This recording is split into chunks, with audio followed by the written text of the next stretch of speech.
And there we are. We are live. Hello, everyone, and welcome back to the channel, and welcome to Matt, obviously, joining me again. Hello again. Now, originally, we were meant to do this video a couple of weeks ago. It never came to pass because reasons, and we've put it to today. But that's worked out quite well in the sense that, we've had a new trailer for Predator, Killer and Killers come out. And also we've heard a breakdown of the trailer for Predator Badlands, so we can talk about that as well, but we won't be doing that until the end because this is kind of a celebration of the Predator franchise, and us just talking about the films, working our way through each of the films, each of the projects. I might delve a little bit into the comic history. Inevitably will come into it because it's kind of wrapped up in the films anyway. It's thought we'd do something that was a bit more positive, shall we say, focused on films themselves. And for me, Predator is a film series that I adore, that I love, alongside Alien. I honestly don't know which one I would choose over the other. I might be inclined to say I'd take the Predator franchise over the Alien franchise, simply because of consistency of films. I think that I find a lot more of the Alien ones dip in quality more so than the Predator ones do, with the exception of maybe one of the Predator ones. But you know what I mean. But they're on par with one another and they're interlinked. So inevitably we will get on to AVP in this as well, but we won't be talking about Aliens as a solo film series. That could be done in another one, perhaps. But so Predator, the first Predator film. Matt, let's start with obviously Predator. Let's go way back to 1987. Yeah. June 12th, 1987, in fact, for the United States, saw the release of Predator. Where were you? What are your memories of that release of that film, of first seeing it, how you felt when you watched it?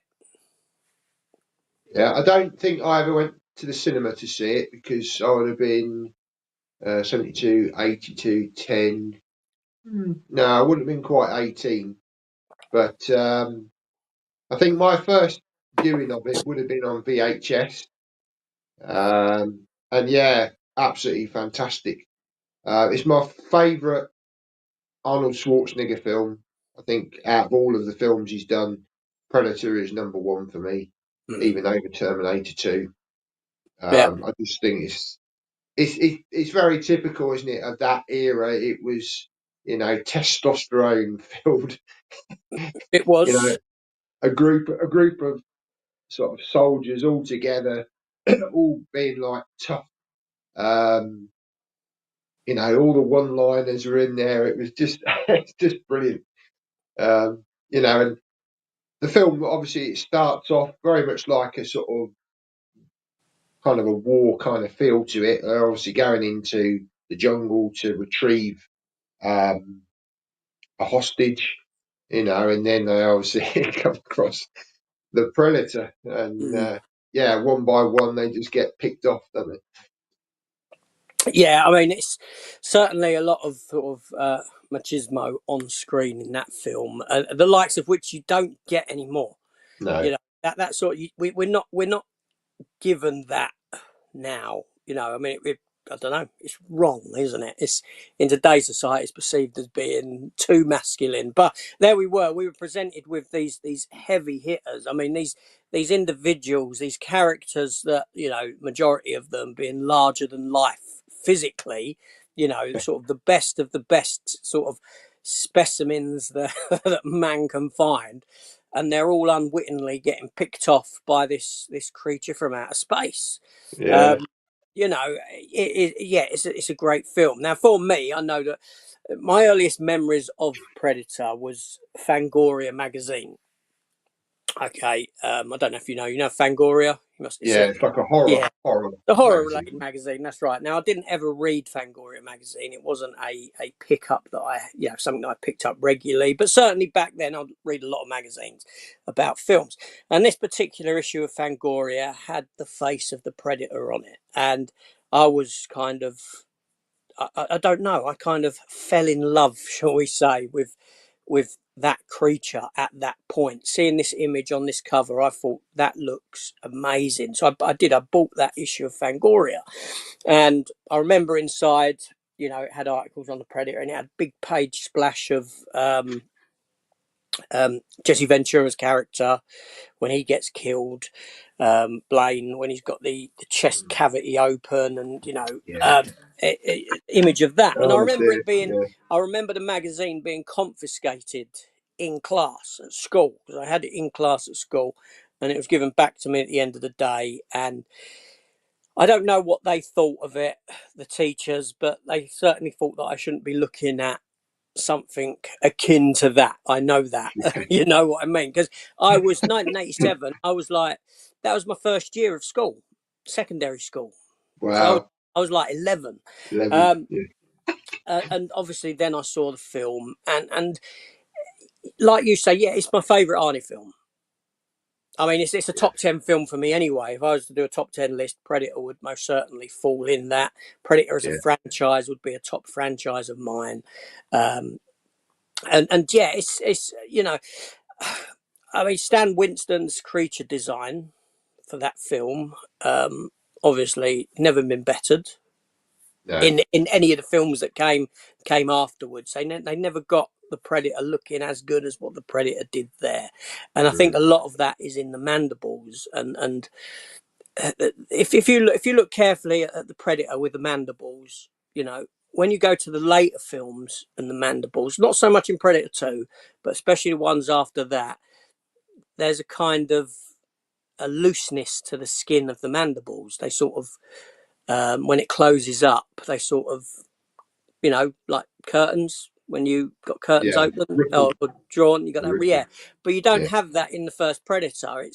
Yeah, I don't know what went wrong there. But anyway, so yeah, so it's a great film. Now the film had a budget of like $15 million, Wow.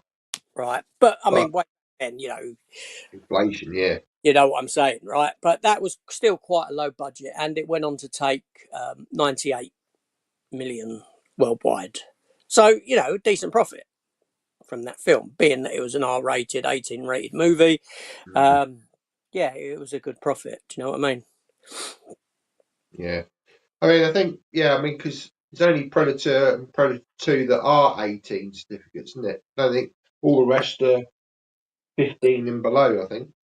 Yeah, I think AVP Requiem was an 18 Yeah. when that came out in cinemas, but certainly Predators was a 15. No, yeah, That's yeah, the German cut. that's the uncut edition, Yeah. which We'll we'll get we'll to that come we'll later. come to that. We'll get to I that. mean, the one thing that stands for me about Predator as a film is that it feels timeless. It Yeah. doesn't feel dated in any way, shape, or form, No. and that's simply down to the fact that the film it's set in its jungle setting, so Yeah. you've got no exterior kind of influence. Um, I mean, if you was a military person, you'd probably watch it and say, okay, well, those guns are outdated now. The weaponry they use, Yeah. the camo that they.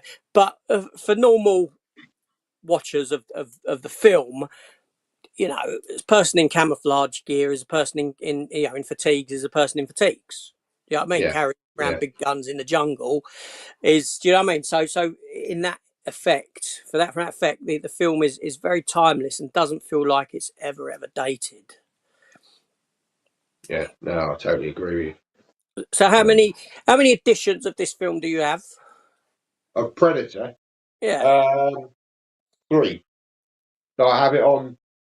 I've got the 3D version, which that's a German steelbook with that nice yeah, lenticular with the obviously the the vision heat. that the Yeah, heat that's nice. vision That that is the one heat can vision see. effect. Yeah, Uh, and there's a, uh, 'cause, I mean, the 3D version, the heat vision that one can see. Uh, and there's a, 'cause, I mean, the 3D version, the heat vision that one can see. Uh, and there's a, 'cause, I mean, the 3D version, the heat vision that one can see. Obviously, the 4K version, which is in that pack, which is the first three films, Yeah, and then this one, well, that's the first two films. That's that's the old DVD. I used to have that. Yeah, yeah, but I've actually put the steelbooks in there, so that's the original DVD steelbook that we got, yeah. definitive edition, and there's Predator 2 in there as well. I always like that front image again. It's that, the heat. I thought that was He, really cool on a spot gloss and yeah, that, and yeah. then you've just got I a do. bit I of the back. remember the release of that. Now Yeah, we'll come to it in a minute. We'll come to that in a minute. yeah, So obviously, I mean, there's no denying that if we were ranking these films, this film would be top. yes, absolutely. Yeah, 100%. Now, taking Arnie out of the equation, do you have a standout character in the film? And take the Predator out of the equation as well. I actually like, what's his name? The guy, you just mentioned him, the one with the big gun. Jesse What's it? Ventura's character. Yeah, I think he's great. Yeah, I yeah, mean, he's not in it that long, is he? Because obviously he gets taken out. But yeah, again, some of the lines that he comes out with are just quality. yeah, yeah. I Yeah, ain't got time to bleed. And there we yeah, go. I mean, that's the thing. It's a very quotable film. Um, yeah, I mean, I ain't got time to bleed is a quote that I will always use. If even a couple of weeks ago, I got a tiny little graze on my arm there, you can see, yeah, yeah, up here, and I was in work and I'd done that. And there was a colleague with me, and this colleague I've worked with for the past 20 years. Um, and he's very, I know he likes films and that sort of a thing, and do you know what I mean? And a very similar kind of interest. He used to read comics years ago. Do you know what I mean? So there's that kind of we can thingy with, and I cut my arm and I've gone, oh look. He goes, are you bleeding? I've gone, oh yeah. I goes, I ain't got time to bleed. And he turned round to me and goes, have you got time to duck? Because he knew what comes next in the film. You know what I mean? And, yeah, yeah, that's the first time anyone's ever turned around to me and said with it, have you got time to duck? yeah. you know, it's a great film, very, very, Oh yeah, yeah. very quotable. Um, I just want to quickly throw up Home Cinema Enthusiast. All right. Looking forward to this, guys. Please drop comments in about your experiences with Predator. I will read them out at some point. Stephen. Um, Stephen, how you doing, mate? Hope you're well. But I would like to keep it all sort of related to Predator. Do you know what I mean? And not try and go off on a tangent elsewhere. So obviously we've only got 2 hours for this. I mean, we could go over if you can a little bit, but I want to try and keep it within the 2 hours. And considering there's 1, 2, 3, 4, 5, 6, 7, 9 projects to talk about, plus more. Let's move on to Predator 2. Yeah, yeah, So Predator 2 came out in 1990. Made a third. Well, it was 1991 actually. Made a third 1991 for us here in the UK. Directed by Stephen Hopkins. So I will say that Gareth over at Video Tasties did get to interview Stephen Hopkins just a couple of weeks ago. So yeah. anyone who wants to go and check that out, yeah, go check it out. What I'll do is I'll come to comments between each film. So I'll come back to some comments like Stephen's just put one up when we Yeah. get to the end of a little chat about Predator 2. So Predator 2, yeah, Stephen Hopkins, May 3rd, 91. Now this is actually probably considered the lowest rated or the lowest money making Predator film. Mm. Okay, because this film was made on a budget of 30 million, double that of the first one, and its worldwide gross was actually only 57 million, Oh wow. 27 million above what it's. You know what I mean? Not a great taking, and that kind of explains why the franchise was. We didn't get another solo Predator film until 2010, nearly Yeah. 20 years. You did have the AVPs in between, but there we go. So Predator 2. Tell me your thoughts on that one, Matt. Tell me your Well, any I memories. love it. I absolutely love the film. I think it's highly underrated. I mean, I think it didn't go down that great at the time because it was so far removed from the first film, Mm. which I thought was its jewel in the crown because I didn't want another film set in the jungle with Arnold Schwarzenegger again. I didn't want a repeat of what I'd seen, No, and I yeah, think because Danny Glover at the time, I mean, he'd obviously been in Lethal Weapon. Um, I think a lot of people were taken aback with his casting in the film. It was like, oh, we've had Arnold Schwarzenegger in the mm. first film, so you're almost expecting somebody like Stallone to be in the second film. That kind of Yeah, yeah, yeah. character, shall we say? And obviously Danny Glover comes along, but because it's set, I mean, obviously it's set all in the city. So you've Hmm. taken the predator out of the jungle, completely, and then plonked him into the city. Um, Obviously, it deals with global warming at the time as well. Obviously, it's set in the future, and they're very much sort of focus on the heat, because it's hot. Global warming. Obviously, the predator likes the heat. Obviously, he went into the jungle and all the rest of it. Obviously, can use his heat-seeking vision to full effect. Um, and yeah, I just think it's great. I love the stuff with Gary Busey as well when they're in the. Is it? Is that it? That is the film, isn't it? Yeah. That is the film. Yes, Gary Busey. Yeah. Yeah, I was just thinking. he plays Uh, Agent Keys. yeah, that's right. Yeah, yeah. Yeah, And he goes all that stuff in the sort of the freezer, and he's yeah. got In the all the. where in the meat district in the Yeah, yeah, yeah. yeah, yeah, And just for some reason now, I just thought that was in a different film. But yeah, no, it wasn't. Yeah, it wasn't Predator 2.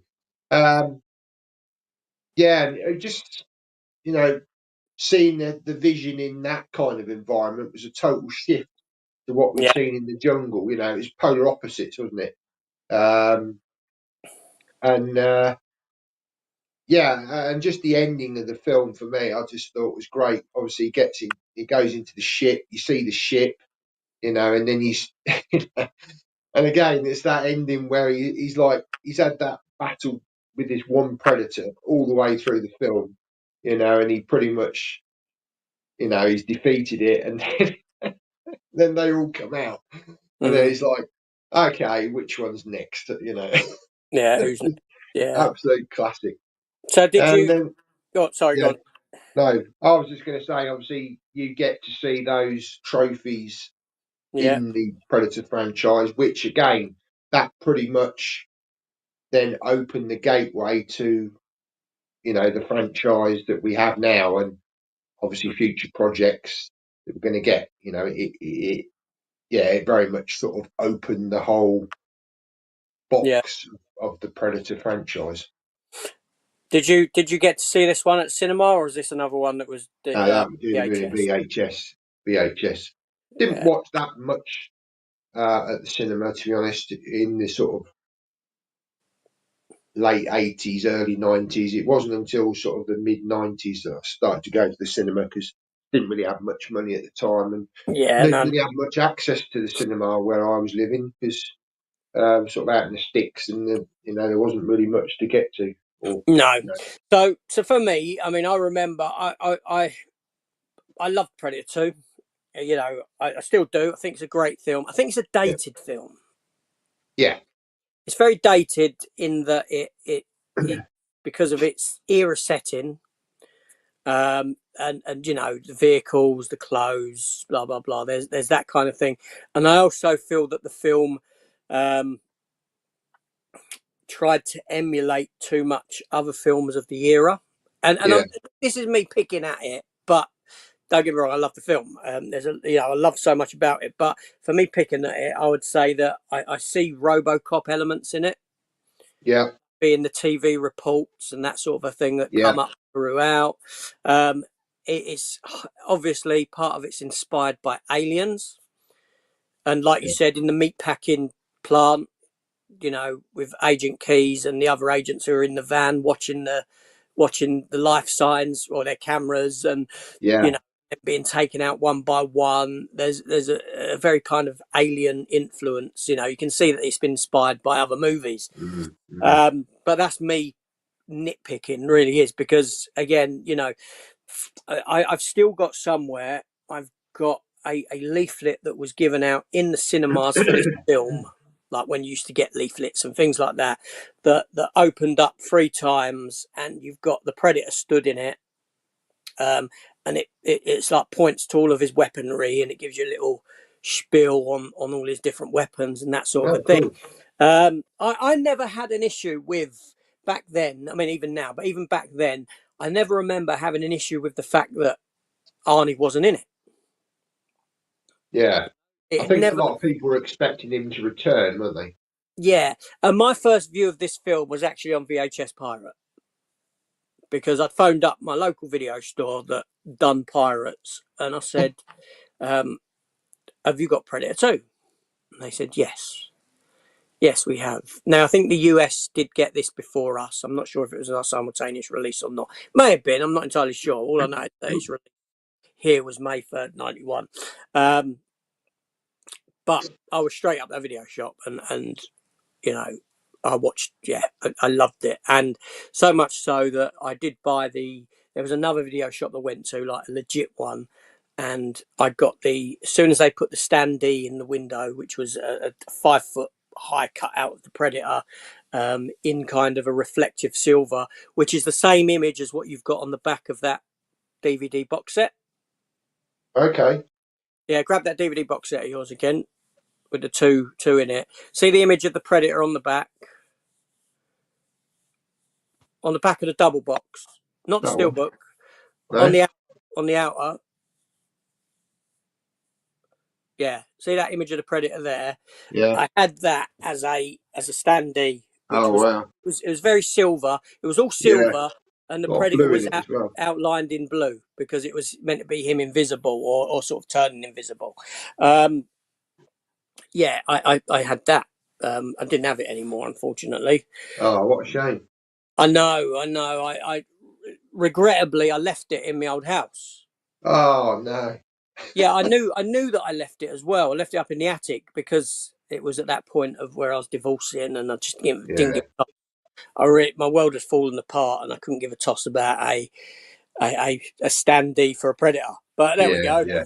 Yeah. Easy come, easy go kind of a situation. And I Yeah. remember having a big box version of the film as well. But for me at that time, I'd kind of started getting used to Arnie not being associated with the Predator through the comics, Yeah. because Dark Horse Comics had started producing Predator comics at the latter part of the 1980s, along with Aliens. They acquired the licenses for a lot of Fox properties like Star Wars, Aliens, Predator, The Abyss. They'd done only the movie adaptation for The Abyss, and I will show the this was the cover of that NECA figure there that I have, which I did show. That Yeah. is from the cover of issue 1 of that comic book. Now, this comic book came out prior to the release of Predator 2, by a year or so, and it is city set. The comic is set in the city, and Right. you've got a police officer in it, but the police officer is actually Dutch's brother, Arnie's brother. Okay. So that's the comic concept, The and link. Yeah. yeah, and his brother's gone. We don't know what's happened to Dutch in the comics. You don't know what's happened to him after the events of Predator, because that Mm. old geezer comes back in it as well. The captain, the army captain who Oh, sent yeah. the mission, he comes back into it as well. So I was getting used to, um, yeah, I was used to from this character not being in it, and also like you say about the inclusion of the um, skull at the end of the alien xenomorph head at Mm, the end of Predator. Around yeah, the same era was the release of the very first Alien versus Predator comics as well. So right. Dark Horse kind of led the way on the Alien versus Predator stuff. Um, Now I do know that Predator 2 had an interesting um, stuff occurred during its filming, because the scene where they're in the alley, with the the black fella with the Oh dread, yeah, yeah, yeah. the one who gets his head, Dreadlocks. Yeah, yeah, the one who gets he gets decapitated by the Predator. yeah. When they were filming there, residents took didn't enjoy them being there, and they would throw bottles and bags of feces Really? and things out of the window at the production crew. And not only that, they actually found a dead body in the alley as well. Wow, I didn't know that. Yeah, King Willie, that's it. Chimpsy562 has just said King Willie. That's the character's name. Yeah, I couldn't remember his name for the life of me. Yeah, But yeah, yeah, yeah, so like I said, yeah, I find Predator 2 to be a very enjoyable film. I like the design of the Predator in that one. Uh, yeah. that's his mask. Or Cool. it's not full size. It's a bit smaller. It's more human size rather than Predator size. But that's the Predator's mask from Predator 2. I've got a load of Predator merchandise. Um, it's a fun film for me. But like I said, it's yeah. I like Danny Glover. Bill Paxton, obviously, is in Yeah, it. yeah. Um, What a great and actor. Yeah. yeah, and no doubt someone will say at some point, Bill Paxton's the only person to have been killed by an alien, Predator, and Terminator. You could Oh count. yeah. Could count. You can. You could sort of count Lance Henriksen as well, because Yeah. he was in Terminator. You didn't see him die. You could No, I say assume I he don't know whether he died. died. Yeah, he was ripped in apart by an alien and switched off by Sigourney Weaver, and he was killed by a predator in Alien versus Predator. But yeah, no doubt someone else would say that if we didn't. But yeah, so an enjoyable film for me. I do enjoy it. I do like it. But Mm. Stephen doesn't. Stephen says here, he goes, I do not like Predator 2. Well, he says he did not like it. Do you like it now? I Because did not. Oh, sometimes things change. there is a past tense to that, but I'm assuming Yeah, it still doesn't. yeah, um, why don't you like it, Stephen? Let us know. And he's also asking what the quality of the 4K transfer is like. yeah. It's very good. Yeah, it's a good. I think it was um, done off the back of the 3D because they did that first, and then they did the 4K. Although there's not as much DNR put in it as say Terminator 2. But It's obviously, you're it's not talking James Cameron here, so yeah, it's still very grainy though. There's still elements of it that are still very grainy. I'm not. yeah, but that's I'll be because it's shot honest. on film. I'm not. Yeah, I'm not the biggest fan of the 4K transfer. No, No, I don't think it's that good. yeah, I mean, I think my preferred way of watching it is the 3D because 3D works so well because 3D works really well in jungle, because of all the leaves, so you get a lot of perspective and three-dimensional stuff. Um, so that's my preferred way of watching it. But I don't mind the 4K. I think it looks the HDR helps, because obviously you've got a lot of foliage and obviously the heat signature stuff that you see. That's really good. Brings out a lot of the colours and gives it Yeah, more of a natural look to the jungle yeah. environment. No, that's cool. So let's move on. So obviously the next Predator film was Predators, but before that, um, we got Alien versus Predator. the first We one, did. Yeah. uh, directed by Paul W.S. Anderson, Mr. Jovovich. Yeah. That Um, one. yeah. Now I've this still got film, that. that is, I've got that as well. Yeah. This film came out in 2004, October 22nd, 2004, with a budget of $60 million, and it went on to gross $177 million worldwide. Very So good. it wasn't a failure. It wasn't No, no. I mean, it probably didn't take the money that they wanted it to take, considering I think that the film was something like a 12A, very Mm. sort of tamed down Yeah. uh, version of a violent film. But a lot of that comes in the fact that a lot of the action in it is alien on alien. I know there's people in the film, at characters, and it's quite mild with them. But when a lot of the action is based around um, two fantastical creatures, you can get away with them doing whatever they do to one another without it completely impacting the rating system too much, Mm. because it's fantastical rather than it being um, real Yeah. person on person violence. There's that kind of a thing to it. But yeah, so I remember a build up of excitement for this film for me from the announcement of this. Obviously, we hadn't had the Predator film in 14 years Mm. there, or 13 years thereabouts, right? And then this was announced, and like I said, the Alien versus Predator as a comic book, I've read there was a lot more um, crossovers between the characters after that as well. That ain't the only Alien versus Predator comic they've done. One called Deadliest of the Species. There was a lot. There was a lot that Dark Horse produced. Not only that, during this era, Dark Horse really did use the Predator character a lot. I think one of the character's first team ups was the first crossover with Uh, another publication company character, Batman versus Predator. Just a quick note, because we'll work back around to AVP. I'm getting to it. This is just my yeah. lead up to it.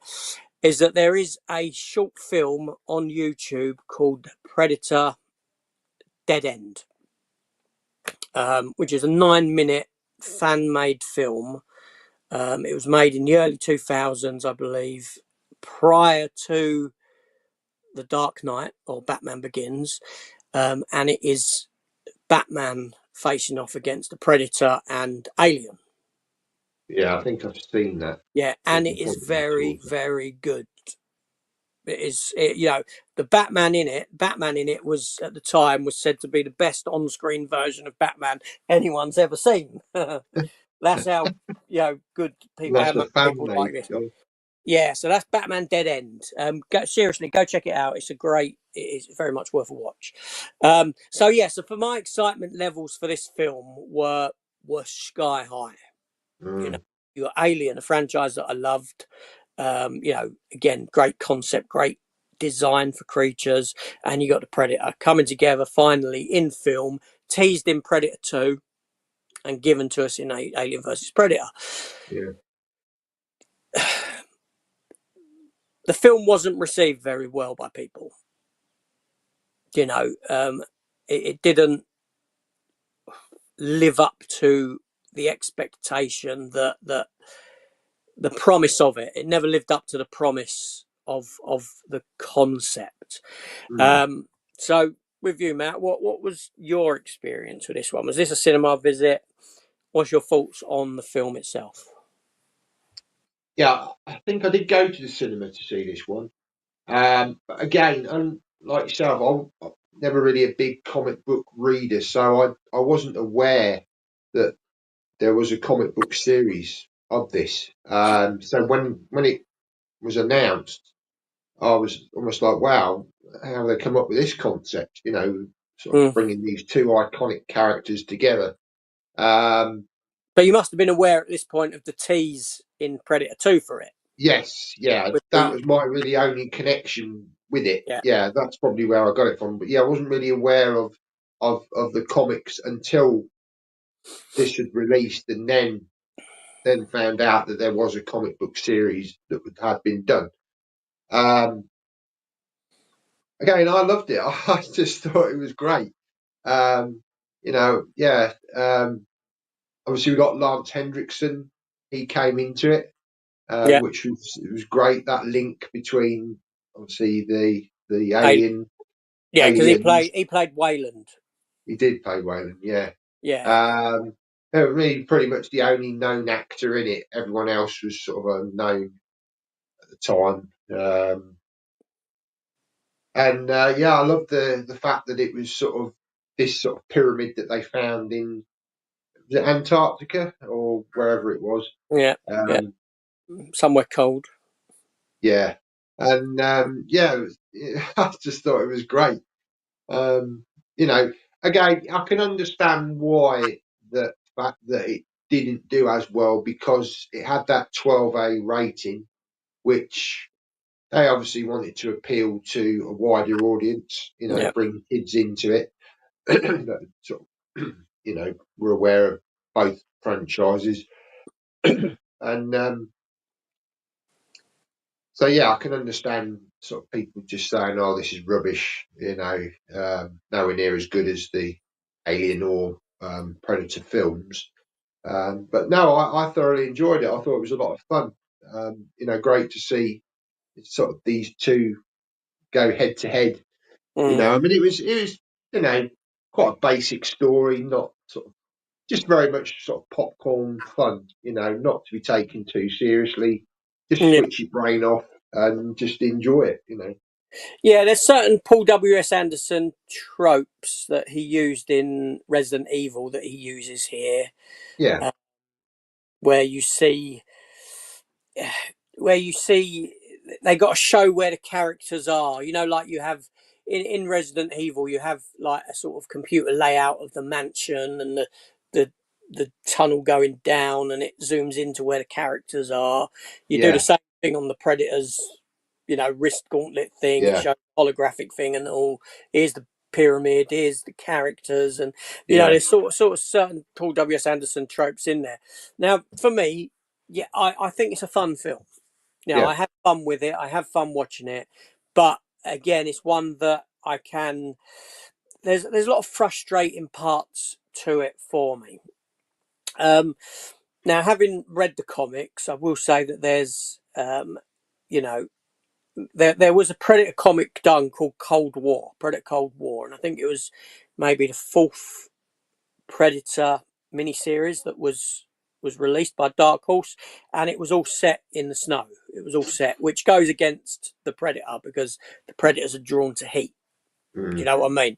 And I think, if, as I recall, in that, yeah, they were in the snow for whatever reason. So I like the setting. I like films kind of set. You know, it gives you that isolation. mm, Setting it where it was set gives it that isolation. The set of the old, the whaling station, the set yeah, that they built. I thought that was great. And there's some great ideas within the film that I really like. You know, I love that bit, that scene where the Predator ship flies overhead of the fella and it's just completely silent. yeah, Don't hear it. It's just, yeah, and just this very low, quiet hum that is indistinguishable from any other ambient sounds like the wind and that sort of a thing. yeah, You know, that was great. The stuff with the laser hole when they found the hole that had been burnt all the way down, you know, mm, thought that was great. But the film does have issues. This is the first Predator film where um, we didn't have Kevin Peter Hall play a Predator. yeah, Kevin Peter Hall was the actor who played the Predator in the first Predator film and the second Predator film, and he brought the Predator to life. His, you know, his puppetry, shall we say, his performance in that suit gave it made it larger than life. There was something about it, and I will say that Kevin Peter Hall did appear out of makeup, out of costume at the end of the first Predator film as the helicopter pilot. Um, oh, did he? I didn't know yeah, that. flying him away. Unfortunately, Kevin Peter Hall passed away Yeah, due to um, I think it was HIV he caught in a blood transfusion.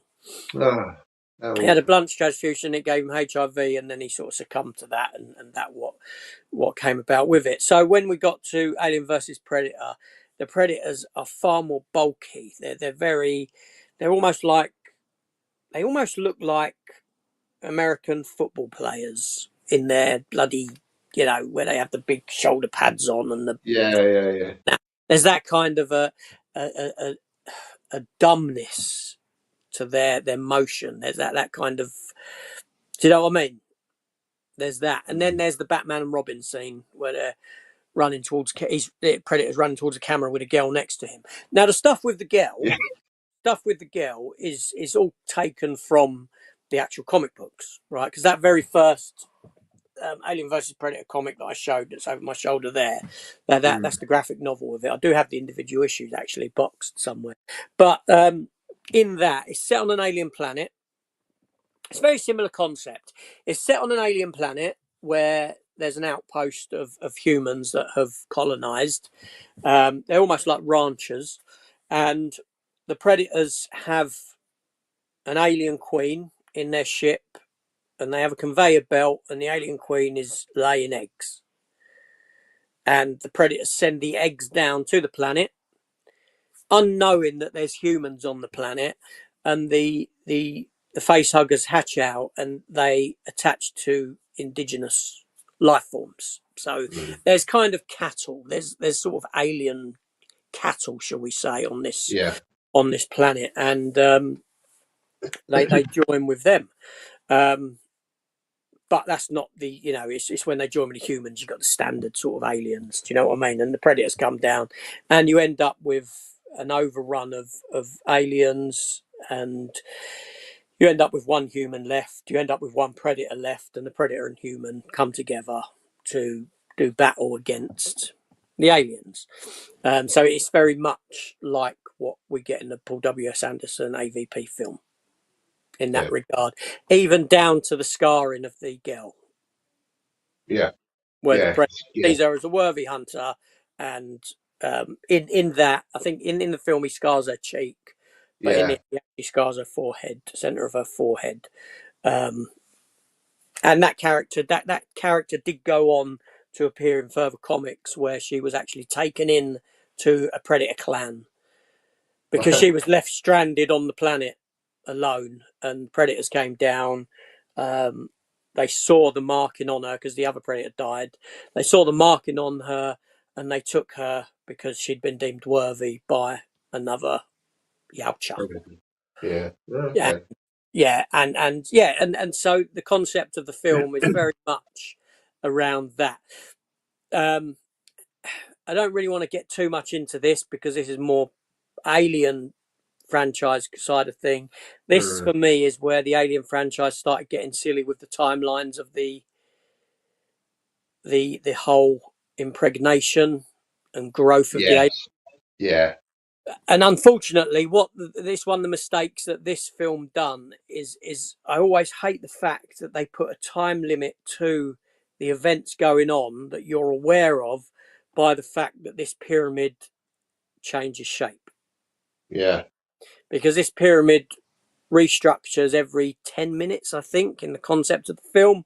So I think you've only got one restructuring going on between the eggs opening, face huggers attaching to the bursting, to people Yeah. crawling around in them sort of tunnels and find full grown aliens down there. Yeah. Yeah. It's that first film that's like, oh, I can't. This is the bit I can't get past Yeah. Yeah. Yeah. the ridiculous nature of the growth of the alien life form. Yeah. Because I mean, just it's always done off screen, Yeah. obviously, but just imagine sitting there and watching this whole thing happening in less than what it would take you to watch an episode of Family Guy or an episode of Cheers or an episode of of Friends. That Yeah. this person's been attacked, impregnated, burst, and then you've got a 6 foot alien stood next to you in that time frame. It's just it's ludicrous. bonkers, isn't it? Yeah, yeah. It is, yeah. I Um, would I go on. would say that I think, and this is Paul W. Anderson. Certainly with those two films, the AVP films. Did he do the second one, or was that a different director? No, that was different people. Oh, okay. All right. Well, that film and obviously all the Resident Evil films. Um, and he said this because I watched like documentaries, on making of these films. He is very much a gamer. Yeah, He's played these games, and that kind of ties in with the maps that you see within the films. He's obviously very much based them on gaming kind of yeah, yeah, yeah, outlook on them. And if you think about it, I guess if you, I think there is an Aliens Predator game anyway, but I there is. guess it'd be a similar concept within a game that you would get this sort of sort of transformation very very fast because obviously within a game you're going to be shooting these things really really quickly. You're not going to be waiting hours and hours, this sort of thing. But yeah, from a film perspective it doesn't work, but I think his approach was very much sort of inspired by gaming. I think that's why a lot of Yeah, his films probably don't necessarily work in a film setting, and yeah, that's yeah. probably why people don't necessarily like it. Possibly. It was a bit remiss of me to not mention that Alien versus Predator was a game in the 90s prior to this film. That's right, because that figure you showed recently has got Yeah, the Nintendo, isn't it? yeah, Nintendo. it was on the SNES, I believe, Super Nintendo. Okay. Now, I was a Sega. I was a Sega Mega Drive person back then Yeah. in those days, so I never actually played the AVP game. It's not something I've ever played. So I couldn't say, but yeah, obviously there was that as well, which in turn was inspired by the Dark Horse comic. You know, like I said, for me, it's crazy to think that there's been Predator comics as long as there's been Predator films, Yeah. bar a year or two. You know, um, that's crazy. Uh, but so that's um, AVP. It's a flawed film for me, but I enjoy it. Yeah. It's good fun. Yeah, yeah, it is. So then we got in 2008, January 18th release, we got Aliens versus Predator Requiem or AVP Requiem, whatever you want to call it. Yeah. Um, and this was directed by Colin and Greg Strauss, two brothers. Yeah. Um, it was it was made on a $40 million budget, so far less than $20 million less than Paul W.S. Anderson's movie. And it went on to gross $130 million. So again, you know, less than the previous AVP film. Mm. Um, but $90 million profit. I mean, obviously, we're not counting the the advertising, the cost, and all that sort of a film thing. But the film would have made a marginal profit for them. And this film here went back to being an 18 or R-rated movie. It wanted to put the Yeah. violence back into it. The reason it's far cheaper is because of its standard Earth, Middle America town setting. Yeah. There's no one in the cast that's particularly big, and it does very much rely on man in costume and a horrendous amount of darkness to hide to hide a lot. Yeah. Um, so again, I think when this film came about, as I recall, my excitement levels weren't as grandiose as what they were for the first Alien versus Predator film. Mhm. That being said, I was excited that there was another one, and the trailer I thought was really good. You know, had a lot of promise to it. Yeah. And then we got the film. Now that's uh, again, there's two ways I look at this film, right? Because um, I don't think it's again. Oh, I don't know. I don't like. I far prefer the extended cut, Mm. which is what you showed a little while ago. Yeah. So tell me your thoughts. Tell me your thoughts on this Yeah. one, Matt. Thoughts on it? Well, again, this wasn't one that I went to the cinema to see. I did my watch was on DVD. I can remember buying the film in a local HMV, and I still got the DVD actually. I didn't bring it out, but it's a nice cover on it.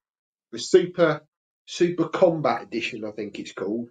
Got the Yeah, alien, uh, the Pred alien on the front, yeah, and I think I was quite excited to get the DVD. I hadn't seen it in the cinema, and my first viewing of it, I was disappointed. Uh, it felt very much like a teen slasher film to me. yeah. It That does. kind of vibe to it, like you say, sort of set in this midtown, and nobody particularly well known in it. And yeah, it's very very dark. You can't see much of what's going on at all. Um, but it's grown on me sort of throughout the years. It's one of those sort of so bad it's good sort of film. Um, and like I say, it was only about a year ago that you said about this extended cut, which I think, yeah, it just adds more to it. It makes more sense structurally, certainly from the Predator's point of view. Um, and yeah, again, not as good as the first film, but again, have fun with it. You know, Mm. yeah, it's a bad film, but it's fun. So yeah, I don't mind it. Yeah. So with regards to that extended cut, um, now I believe that we don't have the extended cut in this country. I don't know whether it's available on the DVD or not. I know it is in the US on DVD. I'm not Yeah, sure about Blu-ray, but obviously your extended cut version Blu-ray there, the same as mine, came from Germany. yeah, Now, where you said, and this is for, you say structurally it's far better.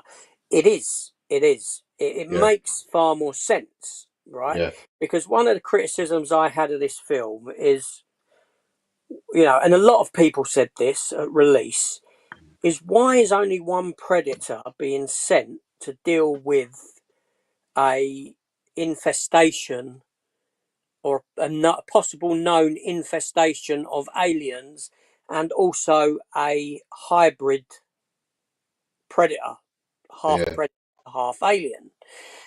It doesn't make much sense why they would only No, send one predator to do to clear this mess up. Now, obviously, as you know, in this extended cut, all that happens is okay. Let's go to the theatrical cut. In the theatrical cut, we have the opening, which is a follow on from the first Alien versus Predator film. The Pred alien comes out, and the ship is attacked, and the Predator sat on his home world. He gets like a beep beep beep beep, like a warning, and he gets video footage of what's happened mm, sent to him, like streamed from the ship essentially, and then he yeah, goes off on his own to go and clear up this mess, right? yeah, And it kind of makes no sense, right? Now, cut to the extended cut of this film, which I think is about 17 minutes longer, if I'm not mistaken. yeah. I was just trying to see the running time, but I can't Um, see it on I the. may be wrong there, but it's a considerable amount of time, and it's all based around the Predator. All the extended stuff is primarily Predator stuff, which I don't know why they cut and re-edited. But in this version, the ship crashes, the ship goes down, and the Predator on his home world gets notification of a vessel has crashed on Earth. essentially, and he goes to clear up the mess. Right now, as far as he's aware, all he's dealing with is maybe some predator corpses and a vessel and their vessel. That's all he's got to go and clear up. Yeah. And when he gets there, he finds the dead predators. He then picks up he takes his mask off. He picks up one of the other predator masks and connects it to him, in which he gets to see the footage of what has gone on. At Yeah. which point he sees that there's aliens he finds the aliens facehuggers have escaped, but he also sees the pred alien in that video footage. So it's at that point that he gets notification of what he's dealing with. So Yeah. now he's on his own dealing with this situation. And I'm sure there's other bits in the film as well. A graveyard where the predator kills someone, a geezer. And that's not in there's far more surrounding the predator in this film. Mm. And I will go as far to say that this film here probably gives us not visually, but it gives us the best written Predator. This is the Predator. This is like the coolest Predator Mm. almost. I'd put him up against the first Predator film, the Predator in the first film, in that this Predator's got character. This Predator's got a story arc. This Predator Yeah. has got history because he's got that broken tusk and he's scarred up and all this sort of stuff. This is a predator that's seen stuff and Yeah. is used as a cleaner predator essentially. And yeah, and in that I think there's a lot more to find in this film. Do you know what I mean? Mm. I think That that version. Yeah. the designs. I've got a NECA figure there of the Pred Alien. I think Yeah. that's a decent. I don't think that's stupid at all. I think that's a good design of a predator and alien hybrid crossover. I think that Yeah. really it gave us something else. I would put that above the Alien Newborn or Yeah. that new alien at the end of the new Alien film, the bloody Romulus. engineer looking one. Yeah. Uh, I think that's far better a creature than that makes Nice. sense than what we give Yeah. it. Now, like you Yeah. said, the film is unfortunately like a teen slasher movie. The characters, it falls down in its characters because the characters are unmemorable. They're just cannon fodder essentially, Mm. um, and they're to be killed off. But it's got some great predator and alien action in it. Yeah. Got And some it's good. the only film as well we actually get to see the Predator home world. That's right. Yes, it is at the beginning. Mm. Yeah. Which again, I like that aspect of it that we saw something that we'd never seen before. No, no, that's right. That's good. It's a good it's a bad, yeah, it's not a great film. I get why people don't like it, um, but again, it's one that I've grown to enjoy more over the years, Yeah. especially with that extended cut version. Yeah. Um, you know, it is dark, it is badly lit. Now, if I rewatch this film, I have to do it at night time with the curtains drawn and have no ambient light in the room. That's the Yeah. best way to watch this film in complete darkness. That's the only way you're going to see everything. I think this would warrant for a 4K because I think HDR would help bring out those, darker Mm. scenes. So whether we'll get it, I doubt if we will. I mean, we haven't even got the extended cut, but you never know. They might do a 4K extended cut. It's a possibility. It is. I wouldn't pick up a 4K if it wasn't the extended cut No, because I'd never watch the theatrical cut of the film again. I've got no. no interest in that at all. It's crap. The theatrical cut is crap. The extended Yeah, cut is far better, but still yeah. not a great film. But Narratively, yeah, it just makes more sense, doesn't it? it does, and it's got, like I said, it's got a cool Predator in it and some good Predator on Alien stuff. Um, but yeah, and I will say that the main actress in it, I know her from. She was in 24. Jack Bauer, Okay, Kiefer Sutherland. I know her from that, but other than that, okay. yeah, there's no one in it I really know. Uh, yeah, But you know, and the film obviously ended with the promise of more, because you was introduced to Utani, the Japanese company that Oh yes, yeah, where Wayland Utani came together, and they had a Predator weapon. And yeah, that's the other thing I like about this film is that, you know, it's the American military, the American government, Black Ops, whatever, nuke this town, kill everyone in it to wipe yeah, out, to get rid of the infestation. I think that's yeah, great. yeah, You know, um, yeah, I think that's really good. Because you don't get that sort of thing often in a film. But there we go. So that was, you know, our thoughts on the two Alien versus Predator movies. I do have a couple of AVP related bits and pieces. I just dropped my Predator. Not from Requiem, though, but from the first Alien vs Predator film. I do have like a little statue there of oh a yeah, that's nice. Yeah, alien, cool. where the alien impales the Predator and brings it up on the end of his extremely long tail. Yeah, that's very cool. And I will show what I have. I do have an Alien versus Predator little figure, which is all invisible, like so. Yeah, And Alien versus Predator Requiem, that very Predator that we mentioned, the Wolf yeah, Predator in there, is pretty cool. And I do have a thermal vision alien, as seen very through cool. Predator's eyes. Eyes. Um, Yeah, very cool. yes, I do have a lot of AVP sort of stuff, or Alien Predator stuff. Anyway, let's have a look.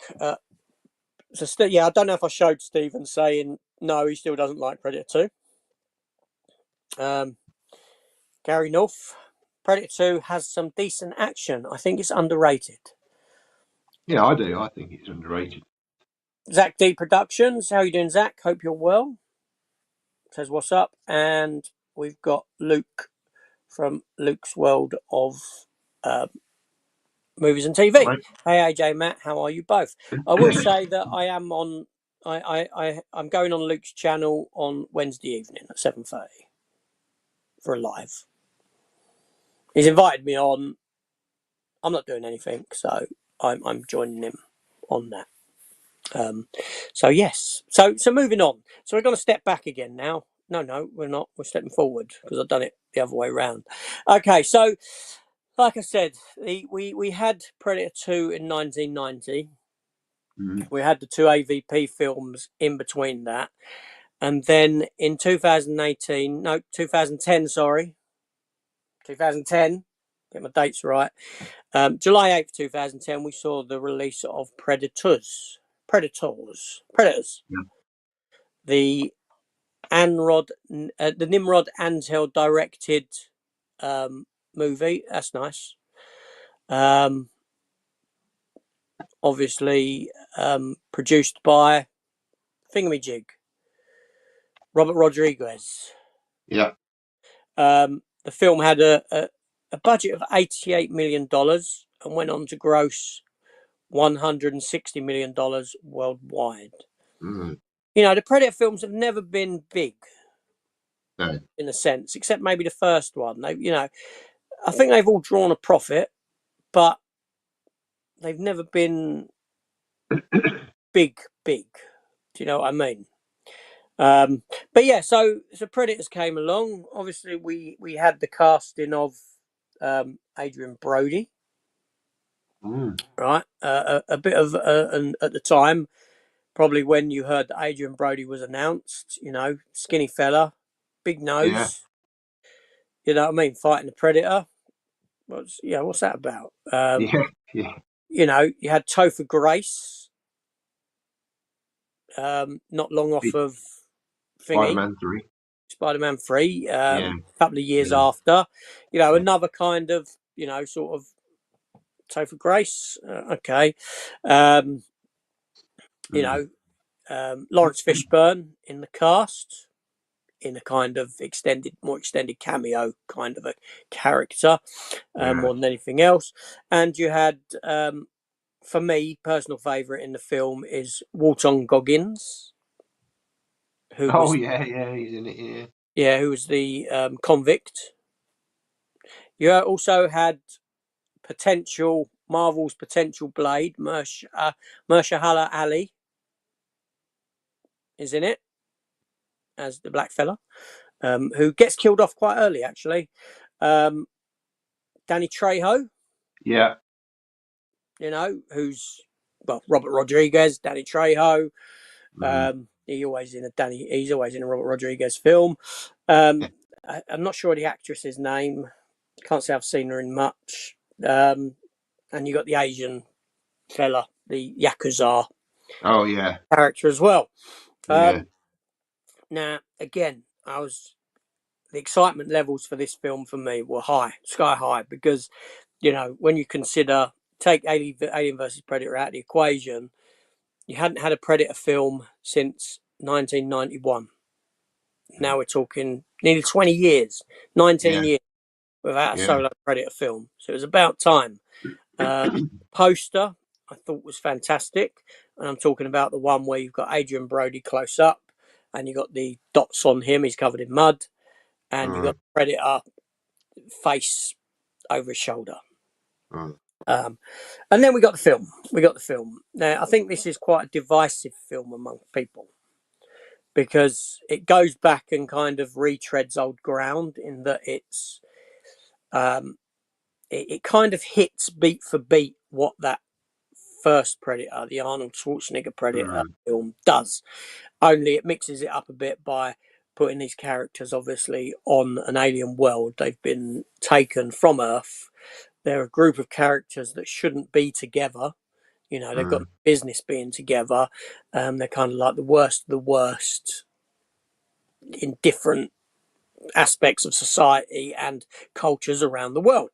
mm. Uh, and yeah, but again, I really enjoy the film. Yeah, I really like the film. So, what's your Matt? yeah. No, I This one? mean, I totally agree. I mean, again, yeah, it'd been some time, obviously, like you say, since the last Predator film, and again, I think I went to see this at the cinema, and yeah, the initial sort of opening. Obviously, you get all these people transport. They all land on this sort of jungle, well, kind of a jungle sort of environment, I suppose, or forest environment.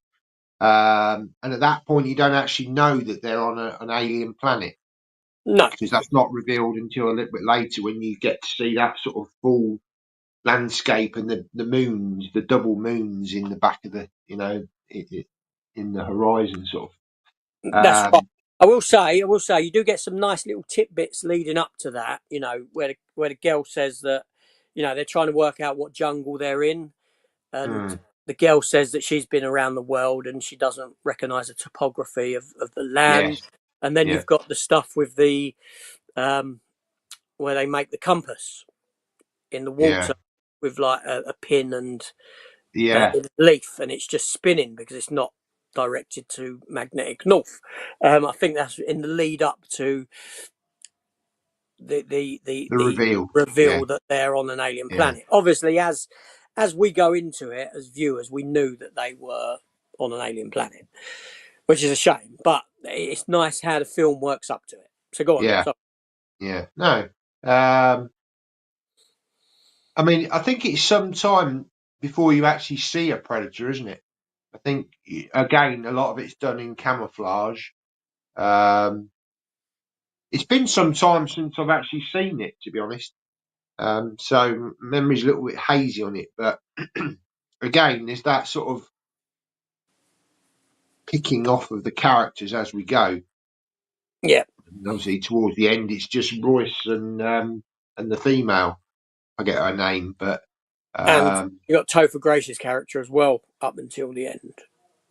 yeah, because his character does switch, doesn't it? Yeah, he starts off sort of quite a likable character, but then it turns out he's some sort of psychopath. Yeah, Um, seemingly he shouldn't be there. These are all yeah, people from different military backgrounds or across the world, or people who are on death row for violence, killing people, yakuza, all this sort of thing. Then you got this geezer who's pertaining to just be a doctor Mm, that's right. Yeah. until it's revealed that he's actually he's a serial killer, essentially, Yeah. incognito. Yeah, Yeah.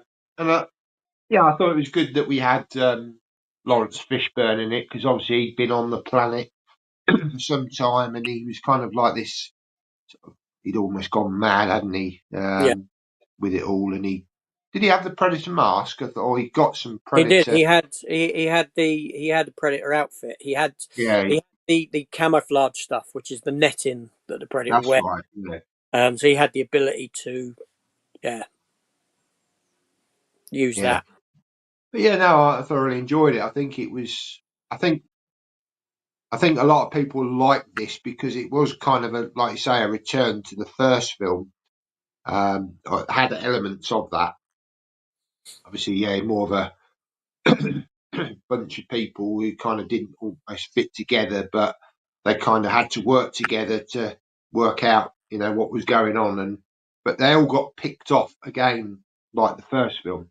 Mm, And I think that element of it worked. I mean, certainly, yeah, when Adrian Brody was cast as the lead, you kind of thought, really, I mean, this is a guy who'd been in like The Pianist and yeah, um, Oscar films, and mm, it's just like, wow, this guy, come out. He's suddenly been thrown into an action film with a predator. What's going on here? Um, but no, I thought he did a extremely good job, and again, thoroughly enjoyed the film. yeah. I mean, I really like the character of Royce, played by Adrian Brody in this one. Yeah, I think he's got a great. I think he's good. He got good character arc. I like that he's not straight, clean cut kind of a character. Yeah, He's happy to set these people up for his own needs to find stuff out and all this sort of a thing. Um, I think I think he done a really good job in the film. mm, I can't deny that. yeah, Um, I don't like the design of the new Predators. Hate them. mm, Hate those Predators. Hate the masks they wear. It's nice to see the old Predator back. The original design looking Predator from that first Predator film in it, even if it gets killed off, unfortunately. Um, but yeah, it was. It was a really enjoyable film for me. mm, I like the way Adrian Brody uses Thingy at the end. Topher Grace's character drags him off. He uses that poison on him, then drags him off and pins him with the grenades as a lure for the predator. yeah, But he can't move. Topher Grace's character can't move or feel anything because he can't move because he's paralyzed, and the predator comes up and just sticks it in. I think it does go back. It does a very good job of giving you that eerie feeling that the first Predator film done in certain scenes. Primarily the bit where Danny Trejo's character has been killed and he's mm, out in the field on his knees, yeah, and you've got him calling for help. yeah. But it's actually the Predator. Yeah, and they believe that he's alive calling for help, and he's been wounded, that he'll die, and the girl shoots him, to put him out of his misery, but they won't cross because they won't go out into the field because there's traps been set, because they throw a Yeah, stone out and it sets the traps off. So they can't go into the field, so they shoot him, and she steps to walk off, and he cries for help again, but she shot him and he's dead. yeah, But that you still got that cry for help because it's coming from the predator. yeah. I think that's a fantastic scene. Now, interestingly, this film didn't have the budget to give you the ending that it was meant to have. Okay, And in the ending, they were meant to get away on that spacecraft right. that Royce Yeah, because goes to it's kind of get. left open, isn't it? They And could have done a sequel to it, but there was meant to be a scene where there was there was meant to be a whole another sort of act at the end, or the original third act would have been a space battle Right. on that ship, and subsequently it would have led into a third film where it would have been all set on board a spaceship and then being Okay. hunted by a predator on the spaceship. Right. But yeah, they had to jettison that because of cost, and that's why the spaceship flies off, it explodes, and Royce is not on it. He's come back to rescue them. That's the way they were Mm. with it. But again, it's set up for a sequel that we never got, obviously, No. with these two remaining on this character. Oh, sorry, these two characters remaining on this world, with more things coming down. Yeah. I will say that it was continued in comic book. Right. It was the Royce character did continue. I can't really remember the story. All I remember there was this stupidness with a predator with four arms, which I hated. Four arms. Yeah, four armed predator in the comic. I don't know. Yeah. Right, a big thing with four arms, and yeah, and it was like, what? Yeah, that's Yeah. stupid. You're getting a Um, bit silly now. Yeah. but yeah, so it did continue in comic form. But yeah, a film that I enjoy myself. Mm. What would you? I mean, I don't know whether Arnie's a bit too old now, but what would you think to the idea of them, both him and Royce, obviously Dutch and Royce coming back for one last Predator film? Uh, it's a funny one, really, because I don't feel that I need to see Arnie back in a Predator film. No, Right? don't think he would anyway. But If someone said to me, and I'm probably, if I had the choice, right, and I could make the choice, and someone said to me, "Here's a Predator film. You can have a new Predator film. You can have Arnie in it, or you can have Adrian Brody in it as Royce. What would you choose?" I would say I want Adrian Brody yeah, because I feel that Arnie's story was told. mm. It came to an end. Um, it doesn't really make too much sense that he would necessarily bump into a predator again, which is what I like about Predator 2. But the Royce story was left open. Yeah, Yeah. So I would say, well, I want to see that. I want to see the continuation of that character there. Obviously, I'll take the two of them together, but it mm. would be, I'm interested in that. Yeah. I don't think it would happen now. I think. Well, I don't know whether Arnie's giving up acting now or what, but he's knocking on me. He is old now. What's he, late 70s now? Um, Yeah, Michael said, hey lads, looking forward to the next Predator film. The only two I'd say that are my favourites are the first Predator and Predators. yeah. I think a lot of people would say that. So let's move on to The Predator. Mm. Now, this got people excited. 8 years between Predators and The Predator, 2008, September 12th release. Oh, Shane Black written and directed. Yep. yeah. Now, I've got my version of that. I've got a German version with that cover, and it's actually called Predator Upgrade. Oh yeah. Yeah, it's got a different title in Germany than here. Um, As well. so anyway, so this film, um, The Predator, cost 88 million. What did I say Predators cost? Did I say, I might have read the wrong line there. Predators cost 40 million with 127 million pound worldwide gross.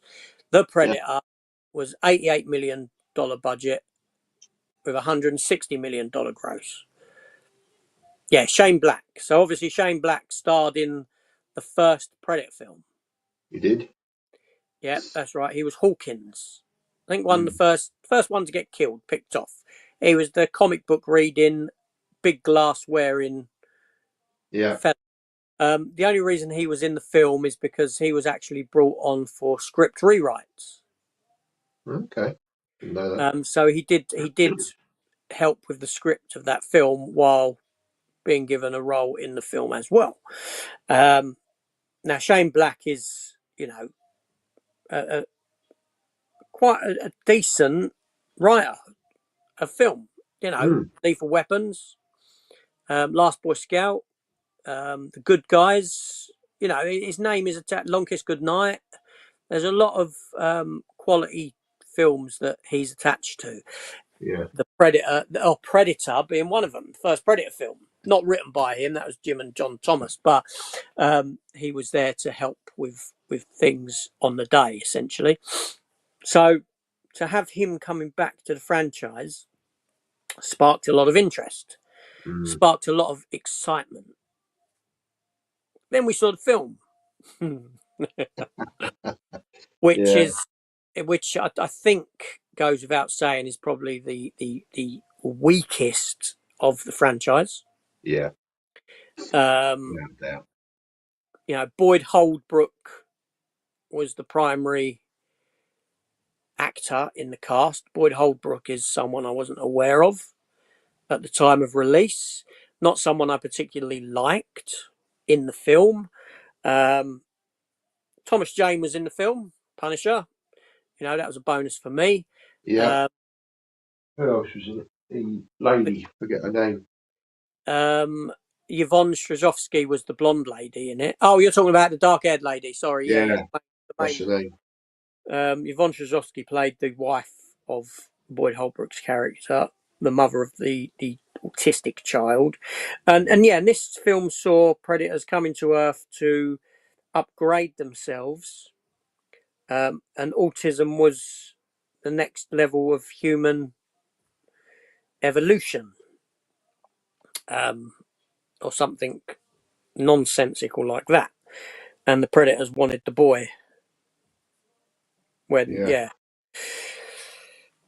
oh, that's a very cool image with the skulls that make up the. I have that as a steelbook. Yeah, but it's Yeah, very clever. You yeah, know, yeah. it's all skulls, isn't it? So Very clever idea. what can we say about this film? Well, yeah. Again, it's so bad it's good, isn't it? It's one of those.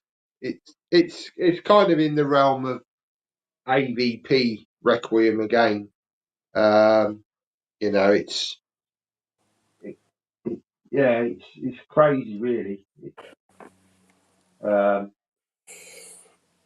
but again, I have fun with it. You know, it's one I can watch and just think this is absolutely ridiculous. But again, you get to see the Predator. You know, once again, and I think the stuff for the little boy as well, where at the start he sort of gets hold of the helmet, doesn't he, and activates. Does he activate the signal so that the Predator comes to? He activates a signal in it. He also uses it to, or the gauntlet thing that he's got to blow up some bully's house or something. Something Yeah, stupid. Um, this film was for me was a like I said. When I watch it, I'm never bored. I'm never no, bored by what I'm watching, but it's a complete misfire. yeah, You know, there's so many eye-rollingly bad moments in the film. I hated the fact that the predators were given a language.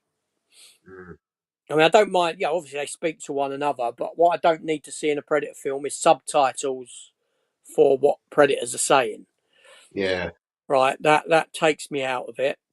Um, there's the bit where you got the lorry with all these soldiers in the back, and the soldier driving. And the predator comes on board and kills everyone in the back, and the driver shouts through something akin to, um, this isn't verbatim, but he shouts through something like, what's going on back there? Is everything all right?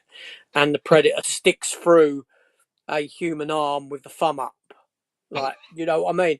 And you know, and like I said about where I yeah, mentioned that comic book had the four-arm predator, yeah, this predator in this film, the big one, the upgrade yeah, one, yeah, feels to me like that four-armed predator yeah. because it's far Not bigger with ridiculous. four arms, right?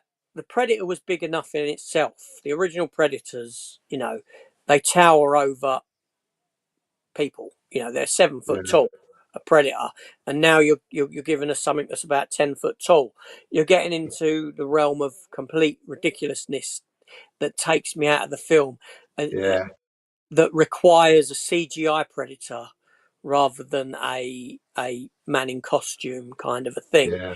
Um, so there's certain elements to this film that I seriously hate. You Mm, know, Shane Black he dropped the ball with this one. He really did. It's you mm. know it is by far the worst Predator film for But me. wasn't there talk of there being extra film scenes filmed? Well, I'm sure there Okay, are.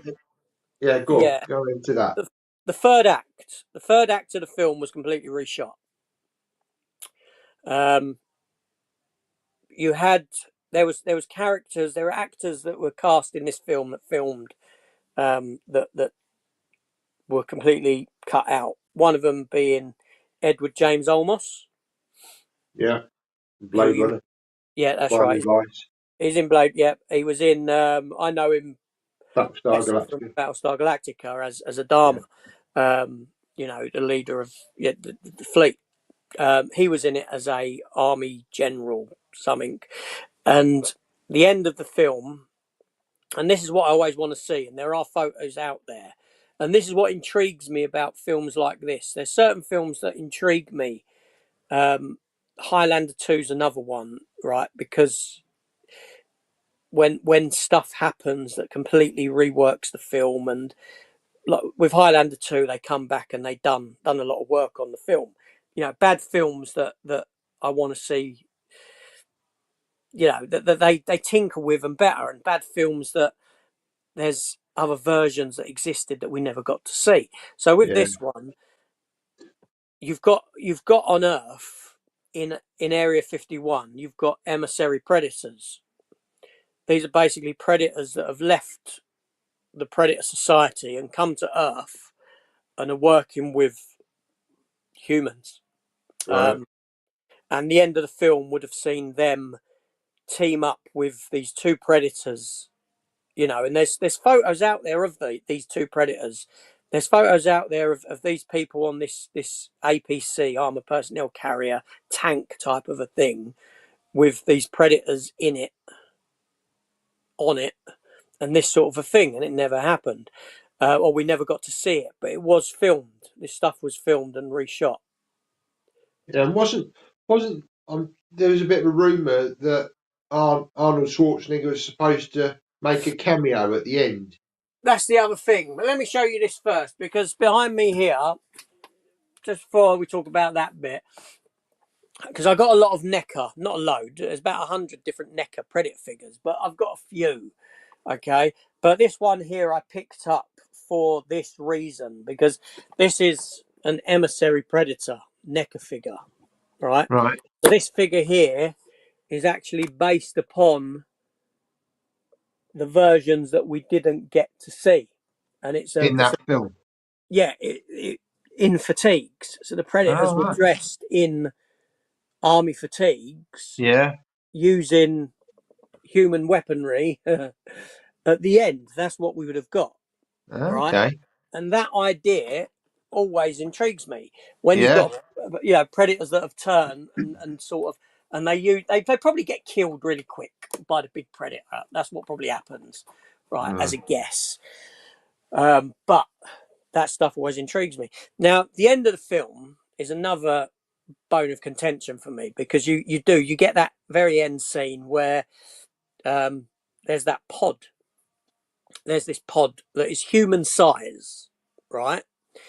And it opens up and it's got that gauntlety thing in it that turns that geezer into like a sort of Iron Man esque Mm. predator, and it's sort of like back into the Yeah. gauntlet, and yeah, right, which is awful, which is horrendous, and you got Boyd Holdbrook there going, "Oh, that's my new suit," and all this sort of a thing. Right? But the crazy part is that the thing that, like I said, the thing that is encased in is human size, right? So it stands to reason that there's a person or something inside this, right? Now, as the making of the film went on, they didn't know what they were going to do, with this, right? At the time, I remember there was all these reports, all these remote rumors that you had Arnie was going to be in it, Yeah. which again made pretty much no sense whatsoever. There was even talks of Ripley being in it, Blimey. right? Really? An aliens link somehow. Don't know how that would work, right? And this is where this, logically for me, the most logical conclusion to the person inside that pod is Royce, Yeah. right? The character of Royce, whose story was left open, a character that was left stranded on an alien planet and had defeated these predators. Mm. It would have made sense for that to have opened, and this predator that came back, the predator that was stalking the big predator, that Royce was inside, that opened up and you had Adrian Brody in it. Yeah. From a Yeah. narrative point of view, that is the most logical conclusion to what was inside that pod, right? The alien Ripley stuff would have made no sense whatsoever. Yeah. Right? The Arnie being in it, and I think they did offer Arnie the opportunity to do it, Mm. as I recall, but Yeah. he weren't prepared to just do a cameo appearance, right? But again, the problem with that is that you haven't got a story there to explain why Arnie's in this pod. You Oh, then need to create a whole backstory as to yeah. what's happened to this character and why he's in it. Royce, the story's already there. Yeah. He's been taken to a predator world used by predators as a game hunting preserve. He's defeated predators, these three predators, with his team. Um, he's the survivor. Okay, I know the girl's out of the equation, but you could write something. You could write her out of it easy. But that's the most logical conclusion from a narrative writing perspective. And I don't know why Mm. they didn't do it. And it really annoys me. Yeah. But, so this is one of those films that intrigue me in the sense that I would really love to see that the film as it was meant to be. Yeah. I would really, and that's why I can rewatch The Predator, because I know that there's another version out there that exists that I'm intrigued by, that I just won't ever have a chance, probably never have a chance to see, No, you know? But there we go. shame, So, isn't it? so it's an interesting film to talk about for that reason, for the, the reshoots that happened and all that. Mm. But that third act was entirely shot, I believe. Oh, okay. Shame, isn't Uh, it, that these things just get kind of just stored away in some warehouse and never ever to be seen the light of day again. no, I know. But there we go. Yeah. Anyway, so that brings us to 2022. So 4 years between that and the next Predator film. I think at this point it was lucky we got another Predator film, considering how far Shane Black dropped the franchise at that point. Yeah, I And think it was kind of almost felt like it was almost like a dead yeah, dodo. it was. Bit like Uh, probably the Alien franchise as well. I guess after Covenant, a lot of people, they're disappointed with Prometheus. Then the Covenant come along, but that didn't really sort of energize things again. So no, the two franchises almost sort of felt like they were coming to an end. they were scraping the bottom of the barrel, most definitely. But like I Yeah, said, August 5th, 2022, we got Prey, we did. directed by, and I believe written by Dan Trachtenberg. Yep. Nice And Spielberg. made on a budget of $65 million. Yeah, There is no worldwide gross for the film because it was a streaming movie, or it was dropped to streaming. yeah, It went Disney. straight to Hulu, Yeah, in part probably because of the pandemic around that era, and also in part because Disney, who had now acquired the rights to the franchises, um, um, Disney had no. Hi, Jamie. We'll come to your message when we've finished this the talk about Prey. Yeah, because Disney had bought the franchise to, bought 20th Century Fox at this point. And they had no faith. There was very little faith in the Predator franchise at this point Yeah, because, yeah. so let's make a film, $65 million, not a huge budget by today's standards, and drop it on Hulu. Mm. It was meant to go theatrically, but they decided not to. That's a shame because it would have done really well, wouldn't it? And obviously, this film here is set during, like, before America was colonized. Back then, is it 1600. something like that? Or 1700s or something? You've got sort of Comanche Nation. Yeah. yeah, Indians in it, or Native Americans, they like to be called. Um, Yeah. and yeah, and what may seemingly be the first Predator arrival on Earth. I don't know whether it's the first Predator. No, it's played out like it's the first Predator, the first arrival of a Predator on Earth. Yeah. Uh, in that, And again, doesn't that tie back into the Predator 2? Because doesn't it have the muskets yes, that you yeah, see in Predator 2? yeah, it does. Yeah. That musket was there. Dark Horse Comics also done a comic book around that musket, which was more sort of set on with galleons and you know, um, Pirates. yeah, that more akin to that sort of a thing. So what's your thoughts on this one? Yeah, again, I went into it with low expectations. Didn't think it was going to be that great, but thoroughly enjoyed it. So I watched it on Disney Plus. Then, yeah, obviously they then released it.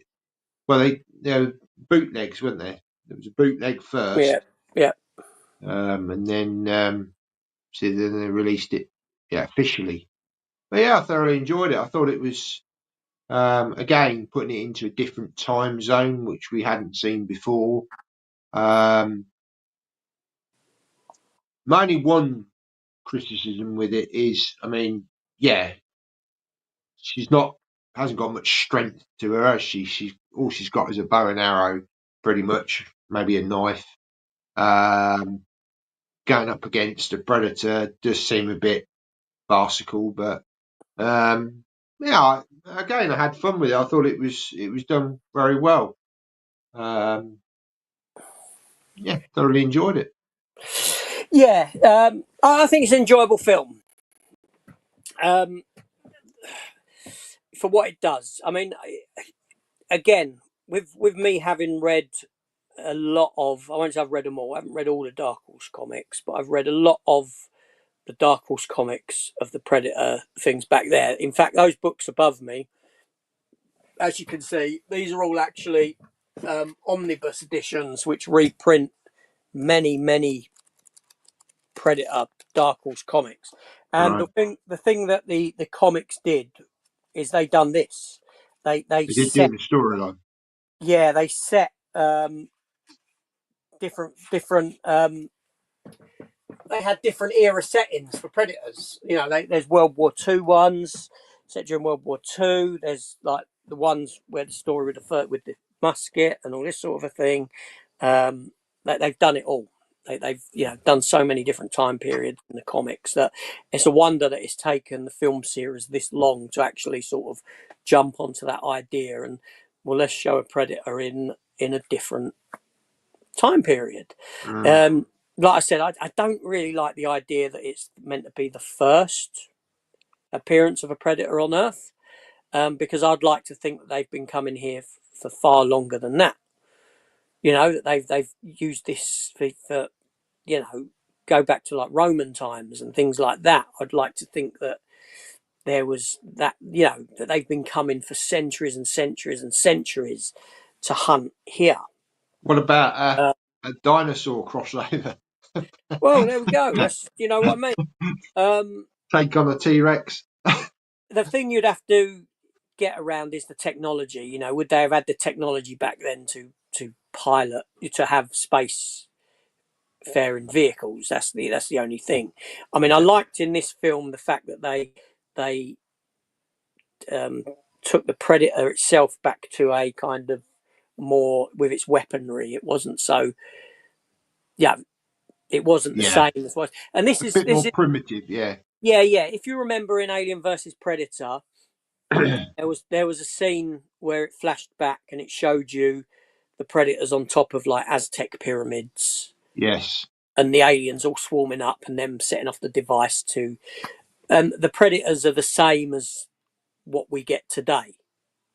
They've got yeah, the same technology. They haven't advanced in any way, shape, or form. So it was nice to get the Predator taken back to um, a point in time where, yeah, his weaponry was, less yeah, advanced. yeah. That was great. But like you say, the problem in this film here, for me, and I can get past it. Don't get me wrong, I can get past it. Is if you were watching these films if you said, "Oh, I'm going to watch Prey before I watch Arnie's Predator film," you, you've detracted from Arnie's Predator film in that in this film you've got a, a, a physically weak. I don't mean that in a horrible way, but you've No, got a young girl yeah, um, who defeats a predator, right? And then you go to a film where you've got, because that was the point of the first Predator film, is that you've got the elite, you've got the best of the best humans, mm, physically being yeah, taken out by this creature. yeah. You know what I mean? And then you get to a point where you've got a young girl Polar taken. opposite. Yeah, Do you know what I mean? It kind of it de-emasculates the franchise. The mm, franchise, and you can say that about the films that have come through. Do you know what I mean? As each film has come, you've de-emasculated yeah, franchise. That's most definite apparent. But do you know what I mean? But I can get past that. I can take each one as its own. Do you know what I mean? On its own merits. I did mm, like the elements where the predator was working its way up through. First of all, it's like a snake that it kills. Then yeah, it across a wolf. Then it comes across a bear. Technically, the bear's a stronger opponent than the girl. yeah, yeah, We yeah, go. But you see what I mean? So it kind of yeah, works its way up to human. yeah. Um, I like that. I like that. I But guess, I guess well, with her, it's her intelligence, isn't it? Outwitting, using it simple is. Yeah, methods. yeah, yeah, Not necessarily strength, but using her, yeah, sort of. yeah. Hmm, But it was a I good think, film, and yeah, obviously when it was released, you had a Comanche spoken version and English spoken version as well. Thought yeah. that I don't know, did you get that on this version? you do, I believe. Yeah, Hmm, you do. But it was a strong okay. film. It was a good film. It was enjoyable. It was, and it rejuvenated the franchise. Yes, It rejuvenated the franchise. It gave it, new legs. new life, yeah. And the same with, Alien. With, both franchises have been rejuvenated. Now, I will show these because I do actually have two NECA Prey figures. Okay. Yeah, So yeah, I got that one there that's boxed. yeah, and again, like the helmet in that. Well, it's not really a helmet, is it? It's more just this kind of like a skull, kind of A skull mask, yeah. And skull mask. also have this NECA one here that I got from AliExpress. No box, but it's the scene where it's killed the bear. Okay, yeah, it's So part it's see through. yeah. So it's sort of it's invisible, but it's made visible by the blood. Yeah, yeah, that was quite clever. Um, Yeah. Yeah. You know, I do like a NECA when I can get them at a good price. But yeah, so that's Prey. So um, yeah, I think a decent. So for the most part, this franchise is very enjoyable. Um, yeah, you know, I do think that's what I'm saying. I think that there's alien films that I wouldn't revisit anymore, that, or very rarely would revisit. But there are with Predator, most definitely. Mm. I think I'd revisit them all. So let me just have a quick look, because Jamie's got a, a good question. Good morning, fellas. Hope you're both well. We've had AVP. What other crossover movie would you like to go against Predator? I personally would love a Terminator crossover. I believe there was a comic. There was a Alien, Predator, and Terminator crossover comic. All three of them coming All three of them. together in one. I do have it somewhere. Wow. I can't remember the story structure and all this sort of thing, but Terminator comics again around that era were done. Dark Horse did have Terminator comics as well. They had the rights to Terminator, Mm. not for so long, you know. Um, Dark Horse had kept the rights to Aliens and Predator right the way up to the 20th Century Fox merger, at which point, being that Disney owned Marvel Comics and now owning 20th Century Fox, it stood to reason that Marvel Comics would take over the Predator and Alien franchises. But Terminator is a comic book franchise that there was, Dark Horse had it for a while. It went to other companies as well. It's always been shopped about. But yeah, there was um, a Terminator, Alien and Predator crossover. So Matt, you go on. Have you got an answer to that question? Um, Wow. what would you like to see? Who would you like to see the Predator fight someone on screen? Because I did say earlier there is Predator. No, Batman Dead End. Batman Dead End short film on YouTube made in the early 2000s, where Batman fights a Predator and an alien.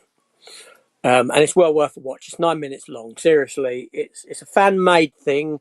It was made with a lot of money, a fair amount of money put into it, and the geezer who made it used it as a way of trying to shop around what he could do to try and get into the film industry.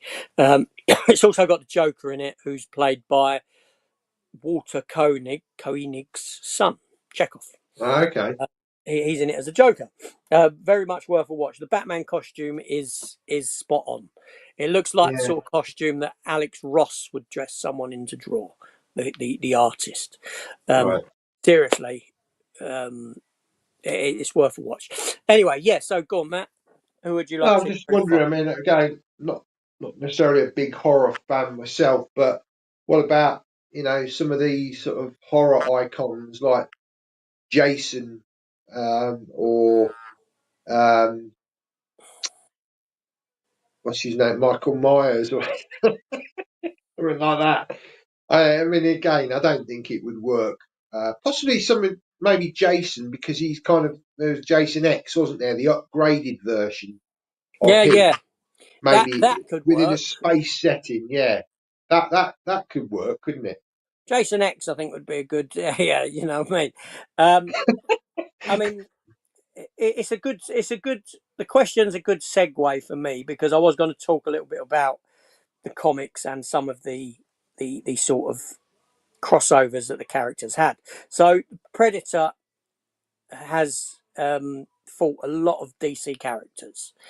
Um, you know, obviously Batman being the first, which kind of makes sense. Um, like I said, that was the first ever sort of crossover of a, you know, Predator fighting someone, and yeah, Predator comes to Gotham City, and yeah, yeah, ends up battling Batman, Yeah, who does have to wear a sort of more enhanced suit at the end, much akin to what he wears in, you know, um, Batman v Superman. yeah, a bit like that.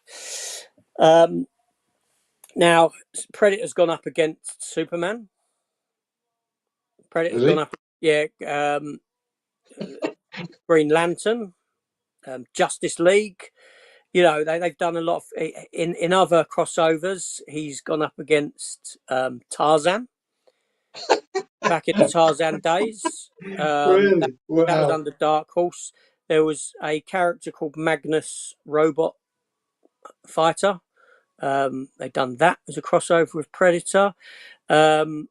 Archie from Riverdale, character of Archie Comics. There's a Predator and Archie crossover. It's been done Yeah. twice. Well, um, Three Musketeers. yeah, no. And more recently, you've had under Marvel, because it's taken Marvel some time to do crossovers. You've had Predator Wolverine. Right. Yeah. You've That'd had be quite a good one, actually. Yeah, because of his yeah, kind of regenerator. Yeah. you've had Predator versus Black Panther Right. recently, and starting in 2 weeks' time, or I don't know if it's next week or in 2 weeks. I think it's in 2 weeks. You've got Predator Spider Man, Oh, okay. which will be more city based. Um, yeah, so the Predator has gone up against a lot. Now, in comic book world, I'd like to see a Predator Punisher. Clearly, Yeah. Yeah. that won't ever happen because Marvel Comics don't want the Punisher anymore, um, or Disney more so. Um, so for me, on screen, who would I like to see Predator battle? What would I like to see the Predator battle? That is a tough one. Mm. I don't know really. I would like to see a superhero. I would, you got to consider, Marvel Comics, Disney owned Marvel Comics, Disney owned 20th Century Fox. Disney are producing the Predator Marvel Comics now. That's not going to change, right? You're never going to get Predator versus Batman again or anything like that. So No. that the actual possibility of getting a Predator versus a Marvel character on screen isn't out of the realm of possibility Yeah. because it's all there lined up legally now. They can do it with no Yeah. Yeah. whatsoever. So I would have to go. It would have, you won't get Punisher. I could see them doing Wolverine. If they wanted to, that would make sense. You've got like a feral creature in Wolverine fighting a almost feral creature in a Predator. Something there to be said. That would be a good one. The comic What was about very good. what about Venom?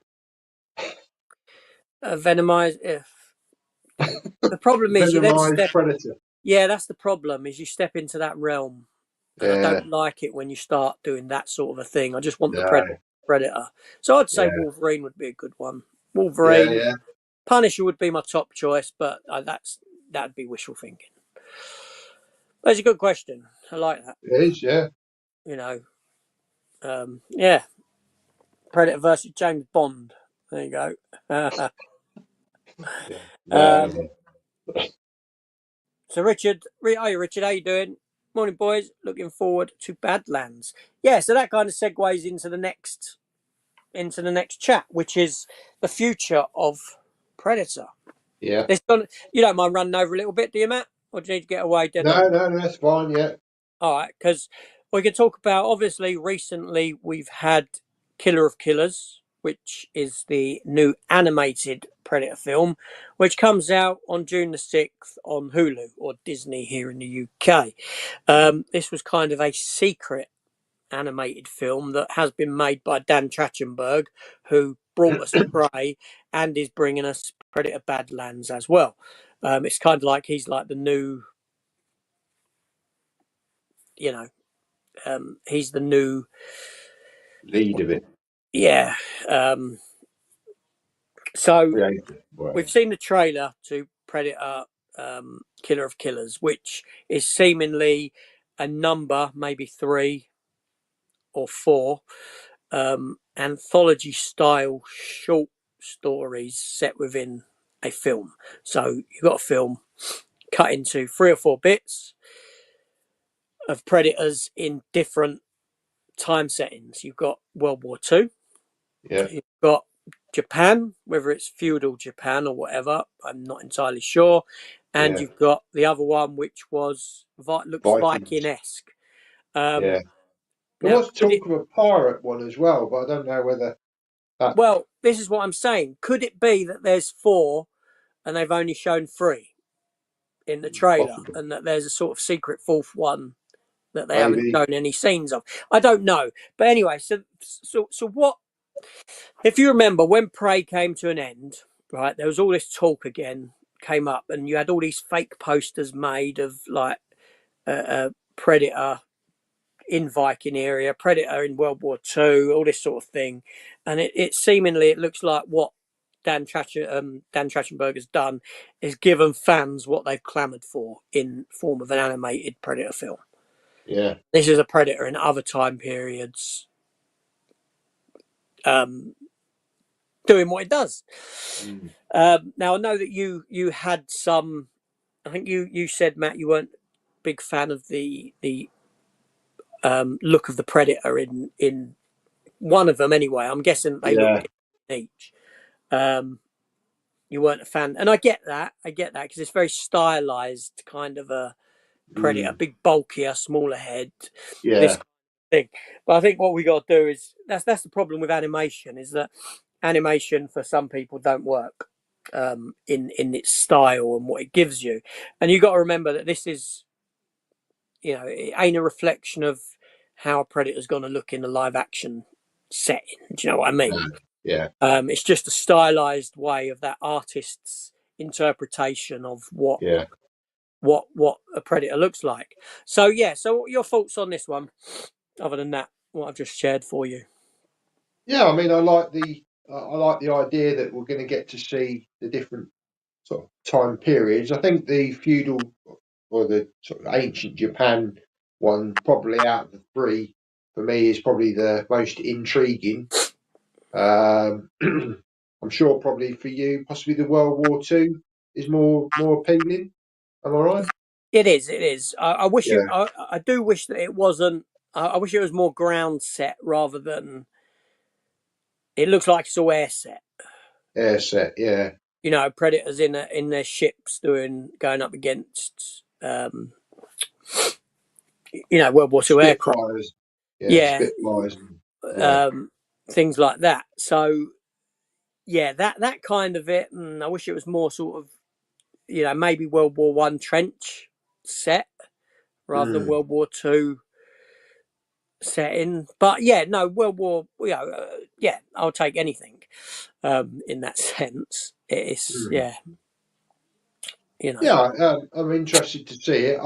I'd say until you said that it was an anthology, I I got the feeling that it was all one film that just bounced around in time. But you're saying it's three short stories within one Yeah, film.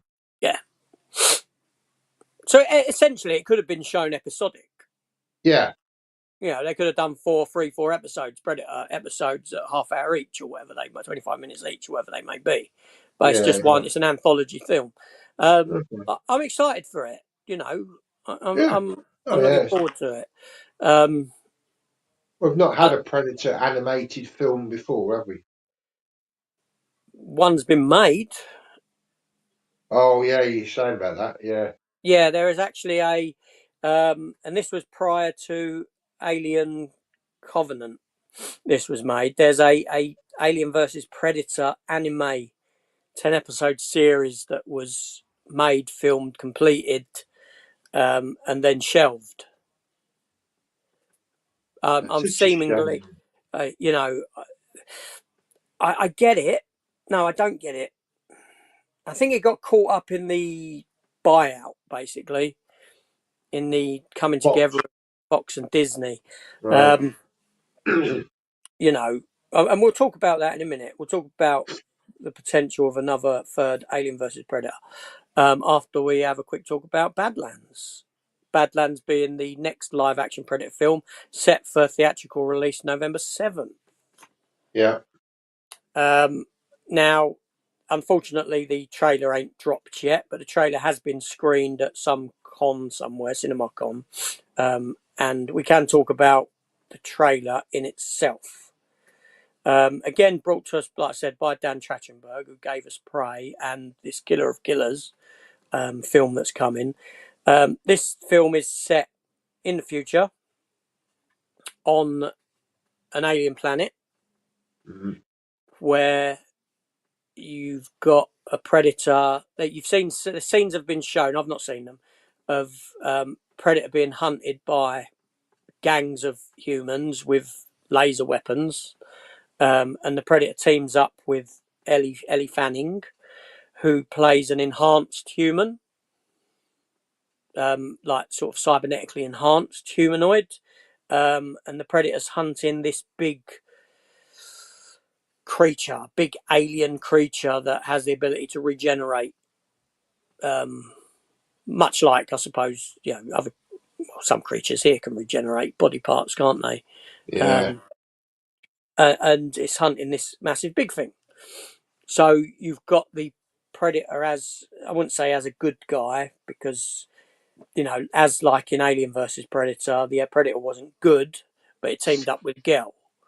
Still Mm-hmm. killed people. Yeah. You know what I'm saying? Um, so you're given that kind of a, So are you looking forward to this one? I know, like I said, we're working on stuff that's been said rather than Yeah. we've Yeah. I seen. mean, I think I'll be more intrigued when I see a trailer for it. Obviously, at the moment, we're just sort of going off of what some people have seen and advised as to what the story's about. I like the idea that it's set in the future. Again, we've not had a Predator film that's been set in the future time, so again, something fresh, something new. Um, yeah, I mean, wasn't this though two sisters? Wasn't it supposed to be two sisters? Ellie Fanning plays two parts in it. Oh, she plays two parts. Yeah, we haven't. Nothing's been said about the other role that she plays. Oh, okay. Yeah, So because yeah, be seen. yeah, I'm sure a while back they said something about two. There were two sisters in the story. But Yeah, yeah, we've only correct. been we've only been Um, heard about one there so are. far. I know there's scenes that have been seen where the predator's got a sword Okay. that like it's sort of, I don't know whether it is heat sword or what, but it lights up at one end. And also the predator's got a bike, a essentially like a speeder bike type of a thing Right. to get around So on. So this, a different bit of technology. I guess this is going to be a predator more advanced than we've seen before. A Yes. future predator. Yeah. Yeah. Which is, yeah. I mean, yeah, we've gone right back to a primitive one. So, yeah, why not do something that's totally the opposite? Um, I think that's the key to it, isn't it? Keeping it fresh, because you've got the ability to show it in different time zones or timelines. You can keep it fresh, bring new sort of spins on it, different Yeah. I weapons mean, and the Predator all sorts. franchise has always had that. Um, Saying about anthology, the Predator film's always been kind of anthological in how they've been made. You've never had a cast carry over from one Predator film to another Predator film. It's always No, been different. So you can watch them as one. You can watch the Predator films in any order you want. You haven't got no, like Aliens 1, 2, 3, 4. You haven't got that carry through of characters, no. of story, or anything like that. They can be watched as you want. So again, um, the image that's been seen, the one image that we've seen is a hooded, what looks like a hooded predator. The Mm. mask is got very straight lines to it, um, but I don't think that image is the predator. I think that's Ellie Fanning's character with a predator mask. Okay. The reason I'm saying is because when you look at the arms of that image, they don't look bulky. They don't look. This doesn't look like a predator size. It looks more like human size. Right. Uh, yeah, but Yeah, no, I'm looking forward to it. November 7th. Obviously, Disney have got more faith in the Predator franchise now, allowing an animated film to be done, Yeah. and Badlands being a theatrical release. Oh, it's going to be. I was going to ask you, is it a theatrical release? Yeah, yeah, it is. Okay. And Oh, I'm that's pretty good. sure being future set with special effects and this sort of thing with the creatures, these other alien creatures in it, it's going to have a budget far larger than 65 million that was given to Prey. Mm, So yeah. let's before I step into the realm of another Alien versus Predator film, which we'll sort of finish up on, Yeah. I found out in doing a bit of research, there's actually a Transformers comic. I've got it up there. There's a Transformers comic from around the 1990s, right? Marvel UK, written by Simon Furman. And Yeah. years ago, he confirmed in the story there's these creatures hunting Starscream. Starscream's in some sort of swampy location, and there's these creatures hunting Starscream, and one of them is invisible. And he actually confirmed that it's a predator years ago. Uh, Wow. so I don't. This is very difficult to see, but that's the cover of the comic, right? That's the Okay. cover of the actual issue, and that hand there, as you can see, with all the little knobbly bits on it, Yeah. holding what looks like a laser weapon with a laser sight, Yeah. is meant to be the hand of a predator. Ah. But you don't, it's like an invisible thing in the comic. So that's quite Yeah. interesting Yeah. Yeah. to see. So I had to go and look at the comic because I got the comic up there in my Transformers comics, and I had to have a look at it. You couldn't tell it was a predator. You wouldn't know, but that was his inspiration. And he said, "Yeah, that's a predator. That's his hand on the cover, holding a laser gun with the red." So we've had a Transformers Predator crossover as well. Essentially, yes. Wow. There we go. But anyway, so Alien versus Predator. So now with the sort of a rejuvenation to the Predator franchise and a rejuvenation to the Alien franchise with Alien Romulus, and obviously we've got Alien Earth coming later this year as well. Yeah. What's your thoughts on a third go around for Alien versus Predator? Yeah. I mean, I'd be interested to see what they did. Like I say, I'm low expectations because of the previous two. They not gone down well really with audiences, but for me, I just see them as fun films. I'm not quite sure what they would do. Maybe it would be a good idea to sort of set it in the future again, Mm-hmm. maybe more of a space location rather than sort of on Earth, Yeah. um, or a vessel or an alien planet or So so yeah. so do you think that Disney should unlock their vault and release this 10 episode Alien vs Predator anime series that they've done, whether it be on their streaming service or whether straight to physical media? Yeah. Oh, absolutely. I think they should certainly release it to Disney Plus. There's no reason not to. If it's all done, why not show it? Because it's going to, it should do well. It's got a fan base. Certainly with the revival of the franchises, both the franchises. Yeah, I could easily see it going to Disney Plus. With the hope, if it's good, that we get a physical release as well. Do you think there's an element of fear on Disney's part to do an Alien vs Predator film, though? Because you've rejuvenated both franchises separately. Yeah, Could you bring both of them down together in doing a Alien vs Predator?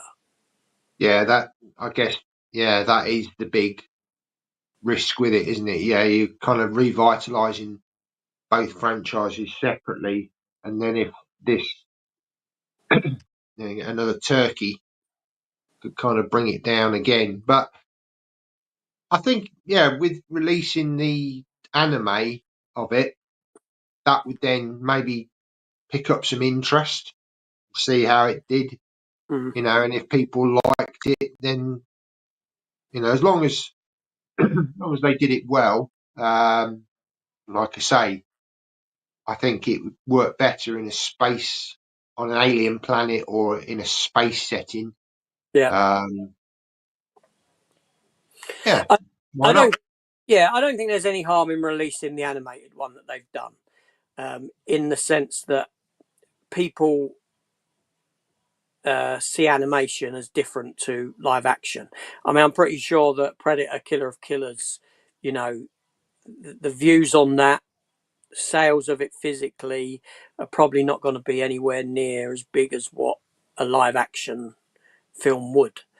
It's No. much akin to, you know, Marvel doing the What If series, Mm, and What If series not really being viewed by many people simply because half of your audience are already put off straight away by the fact that it's animation. yeah, So from that perspective, I don't think there's any harm in a release of the Alien versus Predator anime series, unless it's particularly bad for whatever mm, reason. mm, But we don't know. We can't. We don't know. So yeah, it's I don't know. I mean, I know that on the back of the release of Alien Romulus, there was some talk, murmurings of, I think the discussion had been done about a Alien versus Predator film, a new one, with Dan Trachtenberg involved and Fede Alvarez involved, mm, both bringing these together, mm, both as the sort of architects and caretakers of potentially. Well, Dan mm. Trachtenberg, most definitely a caretaker of Predator now, Yeah, and Fede Alvarez, potentially being a caretaker for the Alien franchise moving forward. That they spoke about it, with both of them involved, with maybe one of them directing Dan Trachtenberg directing a lot of the Predator stuff, Alvarez directing a lot of the Alien stuff, coming together to formulate this film. Um, um, but I don't know which one of them it was, but one of them said the way to do an Alien versus Predator film is to do one film, one of their, either an Alien film or a Predator film, not let anyone know, and then the other aliens arrive in it. yeah, You know what I mean? So it's not in the marketing. It's not marketed as an Alien versus Predator film. no, It's marketed as either or either mm, a Predator film or an Alien film, and then the yeah, audience is sat there watching it, and bam, you then are given the other species in that film. yeah. Although that could backfire fire on you, and then people are like, "Well, I didn't come here to watch this. I wanted a Predator film or I wanted an Alien film. I didn't want both." Uh, Maybe, but it would be, whatever they marketed it as would be the primary film. mm, Because, the other Alien versus Predator films, for me, in my mind, they fit for me more in the Predator universe than the Alien universe. mm, I don't, where like I said, the Predator franchise has this anthological kind of feel to them, mm, and the tease of in Predator 2 of the Alien, they kind of have more of a fit, even though you have got connection to the Alien films, which don't work now with Prometheus and Covenant. The whole Wayland Yutani stuff, because in them, obviously, Wayland being played by Bishop harks mm, back to Alien 3, where you had the person at the end saying, "I'm Wayland, and the android is based on me," blah, blah, blah. yeah, It kind of yeah, linked into that kind of a thing, that could have been another android. This is the original Wayland. But yeah, with the with Wayland in Prometheus Mm. kind of throws that all out, that whole thing out. Do you know what I mean? Yeah. Mm. But yeah, That'll be interesting to see. it will. I mean, So the future's bright for Predator this year. Two, two Predator projects. project. Mm. Um, you know, on screen. Plus, for me, Predator and Spider-Man soon comic. Um, yeah. So just to say, Adrian James says hello. Um, Nipang Films says afternoon. It is afternoon as well. Yeah. And yeah, Napang Film says the Terminator Zero anime was great, so I say release it for sure. Mm. It was good. I enjoyed that. Yeah, but there we go. So, any final thoughts, Matt, on Yeah. this I mean, it's franchise of films?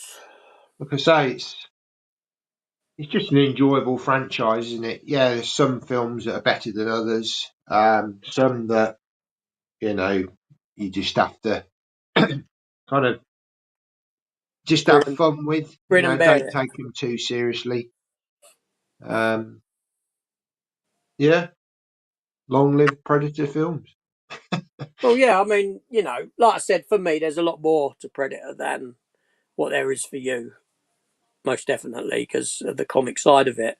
You Yeah. know, like I said earlier in it, the fact that, I've had Predator comics as long as I've had almost as long as I've had Predator films. Mm. And I've had the opportunity to see the Predator, albeit in comic visual thing, go up against all these other properties. Characters. Yeah. You know, um, is great. Is great for me. You know what I mean? And Mm. I've got a lot of love for that, for the franchise and the sort of extended universe of the character, the Yeah. creature, species, however you want to look at it. But there we go. So just we ain't done too bad. It's 20 past 12. Went over a little, but we spoke about a fair few projects there, Yeah. and we'll call it a day. Yeah. That's been good. So Enjoyed it. thanks for watching, everyone, and we Yeah. shall see you on the next one. So I suppose we'll do another. Next live will be on yours, Matt, at some point. Yeah.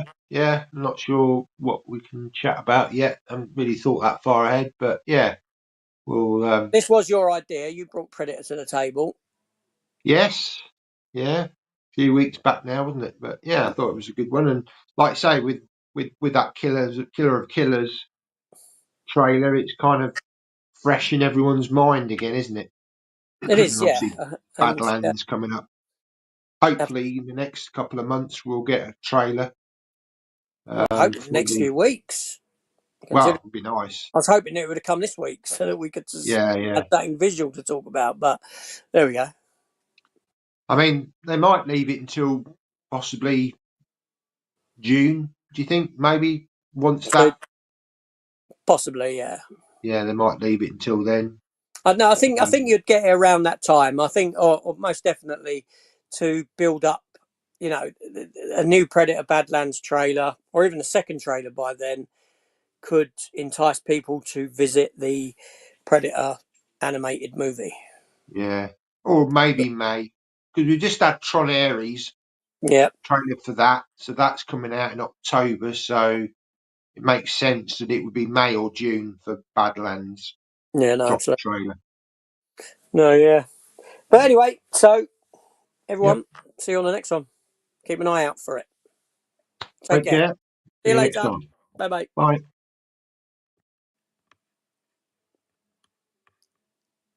End stream. End stream.